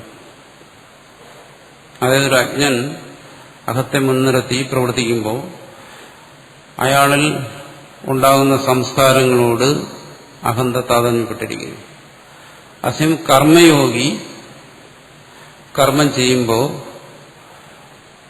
അയാൾ ആ അഹന്തയെ ശരീര മനസ്സുകളോട് താതാത്മ്യപ്പെടുന്നതിന് അനുവദിക്കുന്നില്ല. മറിച്ച് അയാൾ ആ അഹന്തയെ ഈശ്വര സ്മരണത്തിന് ഉപയോഗിക്കുകയാണ്. അങ്ങനെ ഉപയോഗിക്കുന്നതുകൊണ്ട്, അഹന്തയെ കർമ്മയോഗി ഉപയോഗിക്കുന്നതുകൊണ്ട് അഹന്ത അവിടെ താതാത്മ്യപ്പെടുന്നില്ല. അതുകൊണ്ട് കർമ്മത്തിൽ നിന്നും സഞ്ചയിക്കുന്ന സംസ്കാരം അന്ധകരണത്തിൽ വന്നു ചേർന്നാലും അവിടെ അഹന്ത അതിനോട് താതാത്മ്യപ്പെടാത്തതുകൊണ്ട് അത് തന്റേതായി മാറുന്നില്ല. അതായത് കർമ്മയോഗി കർമ്മം ചെയ്യുമ്പോൾ ആ കർമ്മയോഗിയുടെ കർമ്മത്തിൽ നിന്നുണ്ടാകുന്ന സംസ്കാരങ്ങൾ അന്ധകരണത്തിൽ സഞ്ചയിക്കുന്നു. കുറേയേറെ അത് സഞ്ചയിക്കാത്ത അവസ്ഥയുണ്ട്. സഞ്ചയിക്കുന്നതിനെ കുറിച്ച് പറയുകയാണ്. കർമ്മയോഗി കർമ്മം ചെയ്യുമ്പോൾ ആ കർമ്മത്തിൽ നിന്നുണ്ടാകുന്ന സംസ്കാരങ്ങൾ അന്ധകരണത്തിലുണ്ടായാലും കർമ്മയോഗി എന്ത് ചെയ്യുന്നു? കർമ്മയോഗിയായിരിക്കുന്ന ആ ജീവൻ അഹന്തയിലൂടെ ആ അന്ധകരണത്തോട് താതാത്മ്യപ്പെടുന്നില്ല. അങ്ങനെ താതാത്മ്യപ്പെടാത്തതുകൊണ്ട് ആ സംസ്കാരങ്ങൾ ആ ജീവന്റേതായി മാറുന്നില്ല. അതുകൊണ്ടാണ് അങ്ങനെ കർമ്മയോഗം അനുഷ്ഠിക്കുന്ന ഒരു ജീവനെ ഈ കർമ്മ സംസ്കാരം ബാധിക്കുന്നില്ല എന്ന് പറയുന്നത്. എവിടെയാണോ താതാത്മ്യമുള്ളത് അവിടെ മാത്രമേ ഈ സംസ്കാരം ജീവനെ ബന്ധിക്കത്തുള്ളൂ. അഹന്ത അന്ധകരണത്തോട് താതാത്മ്യപ്പെട്ടില്ല എന്നുണ്ടെങ്കിൽ അവിടെ ഉള്ള സംസ്കാരത്തോട് ആ ജീവന് യാതൊരു ബന്ധവുമില്ല. കർമ്മയോഗിയിൽ അഹന്തയുടെ സംസ്കാരം, അഹന്തയുടെ താതാത്മ്യം അന്ധകരണത്തോട് സംഭവിക്കുന്നില്ല. അതുകൊണ്ട് ആ കർമ്മയോഗിയായ ജീവന് ആ സംസ്കാരമായിട്ട് യാതൊരു ബന്ധവുമില്ല. അപ്പോൾ എന്തുകൊണ്ട് അവിടെ സംസ്കാരം ഉണ്ടാകുന്നു? കാരണം ഒരു പ്രവൃത്തി ചെയ്തു കഴിഞ്ഞാൽ അതിന് ഫലം ഉണ്ടായേ തീരും. അത് പ്രപഞ്ച നിയമമാണ്. അതുകൊണ്ട് കർമ്മയോഗി കർമ്മം അനുഷ്ഠിക്കുമ്പോഴും അവിടെ സംസ്കാരങ്ങൾ ഉണ്ടാകും. ആ സംസ്കാരത്തെ അവശ്യം ഭാവിയായ സംസ്കാരം എന്ന് പറയും. ആ സംസ്കാരം ഉണ്ടാകുമ്പോൾ കർമ്മയോഗിയിൽ എന്ത് സംഭവിക്കുന്നു? കർമ്മയോഗിയുടെ അഹന്ത ആ സംസ്കാരത്തോടു കൂടിയിരിക്കുന്ന അന്ധകരണത്തോട് താതാത്മ്യപ്പെടാത്തതുകൊണ്ട് ആ സംസ്കാരങ്ങൾ കേവലം അന്ധകരണത്തിൻ്റേത് മാത്രമായിരിക്കുന്നു, അഹന്തയുടേതാകുന്നില്ല. അഹന്തയുടേത് കൂടി ആയിക്കഴിഞ്ഞാൽ അത് കർമ്മയോഗിയുടേതാകും, ആ ജീവന്റേതാകും. അപ്പോൾ ആ സംസ്കാരങ്ങളൊന്നും ഒരിക്കലും ജീവന്റേത് ആകുന്നില്ല. സാധാരണഗതിയിൽ അഹന്ത ആ ചൈതന്യ ഛായയോടുകൂടിയിരിക്കുന്ന അഹന്ത അന്ധകരണത്തോടും പ്രാണന്മാരോടും ശരീരത്തോടുമെല്ലാം താതാത്മ്യപ്പെട്ടാണ് ഇരിക്കുന്നത്. ഈ താതാത്മ്യം അല്ലെങ്കിൽ ഈ അധ്യാസം ഇതിനെ ഒഴിവാക്കുന്നതിന് വേണ്ടി കർമ്മയോഗി കർമ്മം ചെയ്യുമ്പോൾ അഹന്തയിലൂടെ ആത്മാവിനെ സ്മരിക്കാൻ ശ്രമിക്കുന്നു. ആത്മാവിനെ സ്മരിക്കാൻ ശ്രമിക്കുമ്പോൾ അവിടെ എന്താണ് സംഭവിക്കുന്നത്? ആ താതാത്മ്യത്തെ ഇല്ലാതാക്കാൻ ശ്രമിക്കുകയാണ്. ആ താതാത്മ്യം ഇല്ലാതാകും. ഈ താതാത്മ്യം എന്ന് പറയുന്നത് തന്നെ ബോധമാണ്, നമ്മുടെ ഒരു അറിവാണ് ഈ താതാത്മ്യം എന്ന് പറയുന്നത്. താതാത്മ്യം എന്ന് പറയുമ്പോൾ അവിടെ മറ്റെന്തെങ്കിലും ഒരു ക്രിയയായിട്ട് ധരിച്ചു കളയരുത്. അതായത് ഒരുവൻ കരുതുന്നു ഞാൻ എന്ന് കരുതുമ്പോൾ തന്റെ ബോധം തന്റെ ശരീരത്തിലേക്ക് വരുന്നു. ഞാൻ എന്നൊരു അയാൾ കരുതുന്നു ഞാൻ പുരുഷനാണ് അല്ലെങ്കിൽ ഞാൻ സ്ത്രീയാണ് എന്ന് കരുതുന്നു. അപ്പൊ ഇതാണ് ഈ താതാത്മ്യം. ഈ താതാത്മ്യം ഉണ്ടാകുമ്പോൾ എന്ത് വരുന്നു? ആ താതാത്മ്യത്തോട് ബന്ധപ്പെട്ടിരിക്കുന്നു അന്ധകരണവും സംസ്കാരവും എല്ലാം. ഞാൻ പുരുഷനാണ് സ്ത്രീയാണ് എന്ന് ചിന്തിക്കുന്നവന് അവനെ സംബന്ധിച്ചിടത്തോളം തന്നോട് ചേർന്നിരിക്കുന്നു തന്റെ മനസ്സ്, തന്റെ സംസ്കാരങ്ങൾ. അപ്പോൾ അത് പൂർണ്ണമായും ആ ജീവഭാവത്തിലാണ് അയാൾ. അതേസമയം കർമ്മയോഗിയാണെങ്കിലോ, കർമ്മയോഗിയെ സംബന്ധിച്ചിടത്തോളം ഞാൻ എന്നുള്ള ഭാവം വരുമ്പോൾ അയാൾ അതിലൂടെ താൻ ആരാണ് ഞാൻ എന്ന് ചിന്തിക്കുന്നു. താൻ ആരാണത്? താൻ ഈ ശരീരമല്ല, മനസ്സല്ല, ഇന്ദ്രിയമല്ല, മറിച്ച് അസംഗമായ ആത്മസ്വരൂപമാണ് എന്നയാൾ തന്നെ തന്നെ പഠിപ്പിക്കാൻ ശ്രമിക്കുന്നു. അതാണ് ഈ അഹന്തയുടെ മാധ്യമത്തിലൂടെയുള്ള ആത്മസ്മരണം. അങ്ങനെ ചെയ്യുമ്പോൾ എന്തുവരുന്നു? അവിടെ ആ ഞാനെന്നുള്ള ഭാവം ഈ അന്ധകരണത്തോട് താതാത്മ്യപ്പെടുന്നില്ല, സ്ഥൂല ശരീരത്തോട് താതാത്മ്യപ്പെടുന്നില്ല. അതുകൊണ്ട് ഈ സംസ്കാരങ്ങളൊന്നും, ഇവിടെ പറയുന്ന സുഹൃത ദുഷ്കൃതങ്ങളൊന്നും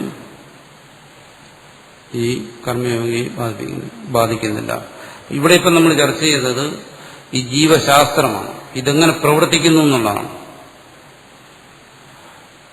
അതായത് കർമ്മയോഗിയെ സുഹൃത ദുഷ്കൃതങ്ങൾ ബാധിക്കുന്നില്ല എന്ന് പറയുന്നത് ഒരു ജീവനിൽ എങ്ങനെയാണ് അത് സംഭവിച്ചുകൊണ്ടിരിക്കുന്നത്, അതാണ് നമ്മൾ ചർച്ച ചെയ്തത്. അതിന്റെ പിന്നിലൊരു സയൻസാണ്, എങ്ങനെ അത് സംഭവിക്കുന്നില്ല. അതാണ് ജീവശാസ്ത്രം എന്ന് പറയുന്നത്, ജീവനെ സംബന്ധിക്കുന്ന ശാസ്ത്രം. അപ്പോൾ അതിതാണ് അത് ഒരു മാനസികമായ ഭാവമാണ്. അല്ലെങ്കിൽ ആ കർമ്മയോഗിയുടെ അസംഗത പരിശീലനമാണ്. ആ സംസ്കാരത്തെ സ്വീകരിക്കാതെ അയാളെപ്പോഴും സംസ്കാരത്തിൽ നിന്നും ആ ജീവനെ വേർപിരിച്ചെടുക്കാൻ സഹായിക്കുന്നത്. അതുകൊണ്ട് ഇത് ഇപ്പോൾ പറയുന്നത് കേൾക്കുന്നത് ഒരു കാര്യം, ഇതിനെ സ്വയം ചിന്തിച്ച് ഗ്രഹിച്ച് അതിനനുസരിച്ച് തന്റെ മാനസിക വ്യാപാരങ്ങളെ നിയന്ത്രിക്കുന്നത് മറ്റൊരു കാര്യം. കേൾക്കുമ്പോൾ നമ്മൾ ഇത് അവ്യക്തമായിട്ടാണ് ധരിക്കുന്നതെങ്കിലും സ്വയം മനനം ചെയ്യുമ്പോൾ ഇത് വ്യക്തമായി വരും. ആര് മനനം ചെയ്തു കഴിഞ്ഞാലും അവർക്ക് ഈ ആശയം, ഈ പറയുന്ന ഈ ശാസ്ത്രം, ഈ ജീവശാസ്ത്രം വ്യക്തമായി വരും. അപ്പം ആ ഒരു വ്യക്തതയിൽ, അതിനിവിടെ ബുദ്ധി എന്ന് പറയും, ആ വ്യക്തതയിൽ നിന്നുകൊണ്ട് ഒരുവൻ കർമ്മം ചെയ്യുമ്പോൾ ആ കർമ്മം സംസ്കാരത്തെ ഉണ്ടാക്കുന്നില്ല. ഭാവി കർമ്മത്തിന് കാരണമായ അല്ലെങ്കിൽ ഭാവി ഫലത്തിന് കാരണമായ സംസ്കാരത്തെ ഉണ്ടാക്കുന്നില്ല. ഇനി അന്ധകരണത്തിൽ സംസ്കാരം ഉണ്ടാവുമെന്ന് പറഞ്ഞാൽ അവശ്യം ഭാവി. അങ്ങനെ സംസ്കാരം ഉണ്ടായാൽ തന്നെയും അതിനോട് ആ ജീവന് ബന്ധം വരുന്നില്ല. എന്തുകൊണ്ട്? അവനെപ്പോഴും ആ ജീവഭാവത്തെ വിട്ട് ഈശ്വരഭാവത്തിൽ നിൽക്കാൻ സ്വീകരിക്കുന്നതുകൊണ്ട്. കേവലകർമ്മി, അതിന്റെ മുഖ്യമായ ഭാഗം ഇതാണ്. കേവലകർമ്മി ജീവഭാവത്തിൽ നിന്നുകൊണ്ട് ജീവസംബന്ധിയായിട്ടുള്ള കർമ്മങ്ങൾ ചെയ്തുകൊണ്ടേയിരിക്കുന്നു. ആശയം കർമ്മയോഗിയാണെങ്കിലോ ഈശ്വരഭാവത്തിൽ നിന്നുകൊണ്ട് ആ ജീവന്റേതായ കർമ്മങ്ങളെ നിർവഹിക്കുന്നു. എന്ന് പറയുമ്പോൾ കേവലകർമ്മി തന്റെ അഹന്തയെ തന്നെ മുൻനിർത്തി അവിടെ വിവേകമില്ലാതെ അഹന്ത എന്താണ്, ആത്മാവെന്താണ്, ചൈതന്യം എന്താണ്, ജഡമെന്താണ് എന്നുള്ള വിവേകങ്ങൾ കൂടാതെ തന്റെ അഹന്തയെ മുൻനിർത്തി, ഇല്ലെങ്കിൽ ആ അഹന്തയെ ആത്മാവാണെന്ന് തെറ്റിദ്ധരിച്ച്, അല്ലെങ്കിൽ ആത്മാവ് അഹന്തയോട് കൂടിയതാണെന്ന് തെറ്റിദ്ധരിച്ച്, അങ്ങനെയുള്ള തെറ്റിദ്ധാരണകളുണ്ടാവാം. മീമാംസകന്മാർക്കും മറ്റും വരുന്ന പോലെ അങ്ങനെയുള്ള തെറ്റിദ്ധാരണകളോടുകൂടി, അതാണ് ഭ്രമമെന്ന് പറഞ്ഞത്. കർമ്മം ചെയ്തുകൊണ്ടിരിക്കുമ്പോൾ കർമ്മയോഗി എന്ത് ചെയ്യുന്നു? അതിൽ നിന്ന് വ്യത്യസ്തമായിട്ട് അഹന്ത എന്താണ്, അവിടെ എന്താണ് ചൈതന്യം, എന്താണ് ജഡം, അതെങ്ങനെ ശരീരത്തിൽ വരുന്നു, എങ്ങനെ അത് പ്രാണന്മാരിൽ വരുന്നു, എങ്ങനെ അത് അന്ധകരണത്തിന് സ്വാധീനിക്കുന്നു എന്നൊക്കെയുള്ള തത്വത്തെ മനസ്സിലാക്കി ബുദ്ധിയുക്തനായി ആ അഹംസ്മരണത്തിലെല്ലാം ആത്മസ്മരണയോടുകൂടി അഹം സ്മരണത്തിൽ ആത്മസ്മരണ നിലനിർത്തുക. അങ്ങനെ ഈ ആത്മസ്മരണ എന്ന് പറയുമ്പോൾ എന്താണ്? കർമ്മയോഗിയെ സംബന്ധിച്ചിടത്തോളം അതൊരു സ്മരണ മാത്രമാണ്, ഒരു അനുഭവമല്ല. അതുകൊണ്ടാണ് അതിനെ സ്മരണ എന്ന് പറയുന്നത്. ആ സ്മരണ എവിടെ നിന്നുണ്ടായി? ആത്മാവിനെ കുറിച്ചുള്ള സ്മരണ ഗുരു ഉപദേശത്തിൽ നിന്നും ശാസ്ത്രശ്രവണത്തിൽ നിന്നും ഉണ്ടായ ആത്മാവിനെ കുറിച്ചുള്ള ആ സ്മരണയെ നിലനിർത്തിക്കൊണ്ട് എന്നർത്ഥം. രണ്ടും വ്യത്യാസമുണ്ട്. നിജസ്മൃതി എന്ന് പറയുന്നതും നിജബോധം എന്ന് പറയുന്നതും രണ്ടും വ്യത്യാസമുണ്ട്.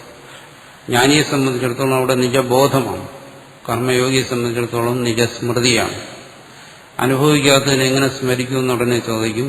അനുഭവിക്കാത്തതിനെ അപരോക്ഷമായ അനുഭവമില്ലെങ്കിലും പരോക്ഷമായ അനുഭവത്തെ സ്മരിക്കാം. കർമ്മയോഗിക്കും ആത്മാവിനെ കുറിച്ചുള്ള പരോക്ഷമായ അനുഭവമുണ്ട്. എങ്ങനെ ആ അനുഭവം ഉണ്ടായി? ശ്രവണത്തിൽ നിന്നും ഉണ്ടായി, ഗുരുപദേശത്തിൽ നിന്നും ഉണ്ടായി, ശാസ്ത്രത്തിൽ നിന്നും ഉണ്ടായി. അല്ല പൂർവ്വ സംസ്കാര ഹേതുവായിട്ടും ഉള്ളിൽ സ്മൃതി ഉണ്ടായി വരാം. എങ്ങനെയായാലും കർമ്മയോഗിയിൽ ആത്മതത്വം എന്ന് പറയുന്നത് സ്മരണ രൂപത്തിൽ, സ്മൃതി രൂപത്തിലിരിക്കുന്നു. ഈ സ്മൃതിയാണ് അയാൾ നിലനിർത്താൻ ശ്രമിക്കുന്നത്. ഭാവന എന്ന് പറയുന്നത് സ്മൃതിയാണ്, ധ്യാനം എന്ന് പറയുന്നത് സ്മൃതിയാണ്. ഇതെല്ലാം സ്മൃതിയാണ്. ഈ സ്മൃതിയെ സ്ഥൂലമായി പറഞ്ഞു, ഈ സ്മൃതിയെ നിലനിർത്തിക്കൊണ്ട് കർമ്മയോഗി കർമ്മം ചെയ്യുന്നു. അത് ജ്ഞാനിയെ സംബന്ധിച്ചിടത്തോളം ആണെങ്കിലോ നിജബോധത്തിൽ നിൽക്കുന്നു. ജ്ഞാനിക്ക് ആത്മാവിനെ സ്മരിക്കേണ്ട ആവശ്യം വരുന്നില്ല. എന്തുകൊണ്ട്? ശരിയായി ധരിക്കാതെ വരുമ്പോഴോ അല്ലെങ്കിൽ വിസ്മരിച്ചാൽ സ്മരണത്തിന്റെ ആവശ്യം വരുന്നുള്ളൂ. ജ്ഞാനിയെ സംബന്ധിച്ചിടത്തോളം ഒരിക്കൽ അറിഞ്ഞിട്ട് വിസ്മരിച്ചതല്ല ആത്മാവ്. അതുകൊണ്ട് ജ്ഞാനിക്ക് ആത്മാവിനെ സ്മരിക്കേണ്ട ആവശ്യം വരുന്നില്ല. കർമ്മയോഗിയെ സംബന്ധിച്ചിടത്തോളം അങ്ങനെയല്ല. കർമ്മയോഗി സത്സംഗത്തിലൂടെയും ശ്രവണത്തിലൂടെയും മനനത്തിലൂടെയും മറ്റും ആത്മാവിനെ പരോക്ഷമായി ധരിച്ചതാണ്. അപ്പോൾ അവിടെ അനുഭവം പൂർണ്ണമായി വന്നില്ല. അതുകൊണ്ട് എന്ത് ചെയ്യുന്നു? കർമ്മയോഗി അതിനെ സ്മരിക്കുന്നു, അല്ലെങ്കിൽ സ്മരിക്കാൻ ശ്രമിക്കുന്നു. അത് ദൃഢപ്പെട്ടു വരുന്നതിനനുസരിച്ച് അയാളിൽ അനുഭവം ഉണ്ടായി വരുമെന്ന് പറയുന്ന വേറെ കാര്യം. പക്ഷെ അനുഷ്ഠാന വേളയിൽ എന്ത് ചെയ്യുന്നു? അയാൾ സ്മരിക്കുന്നു. അപ്പം നിജസ്മൃതിയോടുകൂടി, നിജബോധത്തോടുകൂടിയല്ല കർമ്മങ്ങൾ അനുഷ്ഠിച്ചുകൊണ്ടിരിക്കുന്നതുകൊണ്ട് ആ കർമ്മയോഗിയായിരിക്കുന്ന ജീവന് അഹന്തയ്ക്ക് മനസ്സ്, ബുദ്ധി, ഇന്ദ്രിയങ്ങളുമായിട്ടുള്ള താതാത്മ്യം കുറഞ്ഞതുകൊണ്ട് ആ കർമ്മ സംസ്കാരം ആ ജീവനെ ബാധിക്കുന്നില്ല എന്ന് ഇത് വിശദീകരിക്കുന്നത്. ഇപ്പോൾ നമ്മളിങ്ങനെ ചിന്തിക്കുകയും വിശദീകരിക്കുകയും ചെയ്തത് ഇതിന്റെ ഒരു തരത്തിലുള്ള ഒരു വീക്ഷണമാണ്. കർമ്മയോഗത്തിന്റെ ഒരു കാഴ്ചപ്പാടാണ്. ഇത് തന്നെ പലതരത്തിലും നമുക്ക് ഈ കാര്യങ്ങളെ ചിന്തിച്ച് മനസ്സിലാക്കാം. ഇതിനെ നമ്മൾ വേദാന്തത്തിന്റെ ഭാഷയിൽ പറഞ്ഞ ഒരു പ്രക്രിയ എന്ന് പറയും. ഇതൊരു ചിന്താരീതിയാണ്. ഈ രീതിയിൽ മനസ്സിലാക്കുക. ഒരു പ്രക്രിയകളും ആത്യന്തികമായി ശരിയല്ല, അത് നമ്മൾ മനസ്സിലാക്കണം. ഇതിനെ നമ്മൾ ഒരു ആത്യന്തികമായ ശരിയായി, ആത്യന്തികമായ സത്യമായി ഈ പ്രക്രിയകളെ തെറ്റിദ്ധരിക്കരുത്. ഇതിലങ്ങനെ വന്നൂടെ, ഇങ്ങനെ വന്നൂടെ എന്നൊക്കെയുള്ള ന്യായമായ ചോദ്യങ്ങൾ ഒരാളുടെ മനസ്സിൽ ഉണ്ടാകുകയാണെങ്കിൽ അങ്ങനെ ആകാമെന്നാണ് അതിന്റെ ഉത്തരം. എന്നുവെച്ചാൽ മറ്റ് പ്രക്രിയകളും ആകാം. വിത്പത്തി പ്രക്രിയാത്മനി, പ്രത്യേകാത്മനി. പ്രത്യേകാത്മാവിലുണ്ടാകുന്ന വിത്പത്തി അനേക പ്രകാരത്തിലാണ്. സാധി സാജ അനവസ്ഥിത. അപ്പോൾ ഒരു തരത്തിൽ ചിന്തിക്കുന്നതിനുള്ള ഒരു ചിന്താരീതിയാണ്. എങ്ങനെ അത് സംഭവിക്കുന്നു അതിന്റെ ഒരു വിശദീകരണവും ഒരു ചിന്താരീതിയുമാണ് നമ്മളിപ്പോൾ ചർച്ച ചെയ്തത്, അല്ലെങ്കിൽ നമ്മളിത് കേട്ടത്. ഇതുപോലെ മറ്റു പലതരത്തിലും മറ്റ് തലങ്ങളിൽ നിന്നുകൊണ്ടും ഈ കർമ്മയോഗത്തെക്കുറിച്ച് നമുക്ക് ചിന്തിക്കാം. ഏത് തരത്തിലായാലും ശരി, അങ്ങനെ നമ്മൾ ഇതിനെക്കുറിച്ച് കാര്യമായി ചിന്തിച്ചു കഴിഞ്ഞാൽ നമ്മുടെ ചിന്ത കൂടുതൽ സൂക്ഷ്മവും ഗഹനവും ആകുക എന്ന് പറയുന്നത് സ്വാഭാവികമാണ്. അങ്ങനെ ആയിപ്പോവും. അതിനെ ഉൾക്കൊള്ളുന്നതിനുള്ള ക്ഷമത നമുക്കുണ്ടാകണം. അതുകൊണ്ടാണ് പറയുന്നത് ദർശിതേതു അഗ്രിയ ബുദ്ധ്യ. നേരത്തെയും ഭാഷ്യകാരനും അത് വ്യാഖ്യാനിച്ചു. അഗ്രിയമായ സൂക്ഷ്മമായ ഏകാന്ത ബുദ്ധി എന്നതിനെ പറയും. ഏകാന്തമായ ആ ബോധത്തിന്റെ ഒരു തലത്തിലൂടെ ഇതിനെ സമീപിക്കുകയും ഉൾക്കൊള്ളുകയും ചെയ്യണം ഒരു കർമ്മയോഗി. അപ്പോൾ കർമ്മയോഗിക്ക് ഇത് ആവശ്യമാണ്. അത് അതിനുള്ള പോരായ്മകളുണ്ടെങ്കിൽ അതും കർമ്മം കൊണ്ട് തന്നെ. ചുരുക്കി പറഞ്ഞാൽ കർമ്മയോഗത്തെ അറിയുന്നതിനുള്ള ഉപായവും കർമ്മയോഗം തന്നെ. കർമ്മയോഗത്തിലൂടെ കർമ്മയോഗത്തെ അറിയാൻ പറ്റും. അപ്പോൾ ഈ അറിവിന്, ഈ ബുദ്ധിക്ക് എന്തെങ്കിലും ന്യൂനത വരുന്നുണ്ടെങ്കിൽ അതിന് കാരണവും കർമ്മയോഗത്തിൽ വന്ന ന്യൂനതയാണ്. അപ്പോൾ കർമ്മയോഗത്തിലൂടെ മാത്രമേ കർമ്മത്തെ അറിയാൻ പറ്റൂ. ഞാൻ പറഞ്ഞല്ലോ, ഇവിടെ തിയറി ഒന്ന്, പ്രാക്ടിക്കൽ ഒന്ന്, രണ്ട് കാര്യങ്ങളില്ല. രണ്ടും ഒന്ന് തന്നെയാണ്. ആദ്യം കർമ്മയോഗത്തെ നമ്മൾ പഠിക്കുക, അത് കഴിഞ്ഞതിന് ശേഷം വേറൊരു തലത്തിൽ പോയി അതിനെ അനുഷ്ഠിക്കുക, അങ്ങനെ രണ്ട് കാര്യങ്ങളില്ല. ആദ്യം നമ്മൾ കർമ്മയോഗത്തെക്കുറിച്ച് പഠിക്കാൻ ശ്രമിച്ചു കഴിഞ്ഞാൽ കർമ്മയോഗം എന്താണെന്ന് പിടികിട്ടത്തില്ല. എന്തുകൊണ്ട്? അത് കർമ്മയോഗത്തിലൂടെ മനസ്സിലാക്കേണ്ടതാണ്, ക്രമമായിട്ട്. അപ്പൊ കർമ്മയോഗ അനുഷ്ഠാനത്തിലൂടെ കർമ്മയോഗത്തെ ധരിക്കുമ്പോൾ മാത്രമേ കർമ്മയോഗം എന്താണെന്ന് നമുക്ക് വ്യക്തമാകത്തുള്ളൂ. അല്ലാതെ ആദ്യം ക്ലാസ്സിലിരുന്ന് തിയറി പഠിച്ചിട്ട് പുറത്തുപോയി കർമ്മയോഗം അനുഷ്ഠിക്കുക, അത് സാധ്യമല്ല. അത് അനുഷ്ഠാനത്തിലൂടെ തന്നെ മനസ്സിലാക്കണം. കർമ്മയോഗ അനുഷ്ഠാനത്തിലൂടെ രണ്ടും ഒന്നായിട്ടുണ്ട്. കർമ്മയോഗ അനുഷ്ഠാനത്തിലൂടെ, അതുകൊണ്ട് പറയും, യോഗത്തെ സംബന്ധിച്ച് പൊതുവായി പറയുമ്പം പറയും, ഏത് യോഗമായാലും ശരി, യോഗേന യോഗോ ജ്ഞാതവ്യ. വ്യാസൻ പറയുന്നതാണ്. യോഗത്തിലൂടെ മാത്രം യോഗത്തെ അറിയുക. മറ്റേതെങ്കിലും ഒരു മാധ്യമത്തിലൂടെ ഒരു യോഗത്തെയും നമുക്കറിയാൻ പറ്റത്തില്ല. ഏത് യോഗത്തെ അറിയണമെങ്കിലും ആ യോഗത്തിലൂടെ അറിയാൻ പറ്റും. അതുകൊണ്ടിപ്പോൾ ഈ വിശദീകരിക്കുമ്പോൾ മനസ്സിലാകുന്നില്ല എന്ന് പറഞ്ഞാൽ അതിന്റെ അർത്ഥം എന്താണ്? അത് നമ്മൾ അതിനെ ഉൾക്കൊള്ളാൻ ശ്രമിക്കുന്നത് ഒരു കർമ്മിയുടെ നിലയിൽ നിന്നുകൊണ്ടാണ്, കർമ്മയോഗിയുടെ നിലയിൽ നിന്നുകൊണ്ടല്ല. കർമ്മയോഗിയുടെ നിലയിലേക്ക് ആദ്യം വരിക എന്ന് പറഞ്ഞാൽ അറിയുന്നതിനനുസരിച്ച് അനുഷ്ഠിക്കുക, അനുഷ്ഠിക്കുന്നതിനനുസരിച്ച് വീണ്ടും അറിയുക. അങ്ങനെ ഒരു പ്രക്രിയയിലൂടെ മുന്നോട്ട് പോയി കഴിഞ്ഞാൽ മാത്രമേ ഈ കാര്യം നമുക്ക് ശരിക്കും ബോധിക്കാൻ പറ്റത്തുള്ളൂ. ഇത് കൂടുതൽ ചിന്തിക്കുക, ചിന്തിച്ച് മനസ്സിലാക്കുക. തുടർന്ന് നമ്മൾ ചർച്ച ചെയ്യുക. പൂർണ്ണമിദം പൂർണ്ണമുദച്ഛ്യതേ പൂർണ്ണസ്യ പൂർണ്ണമാദായ പൂർണ്ണമേവാവശിഷ്യതേ. ഓം ശാന്തി ശാന്തി ശാന്തി. ഓം ശ്രീ ഗുരുഭ്യോ നമഃ. ഹരി ഓം.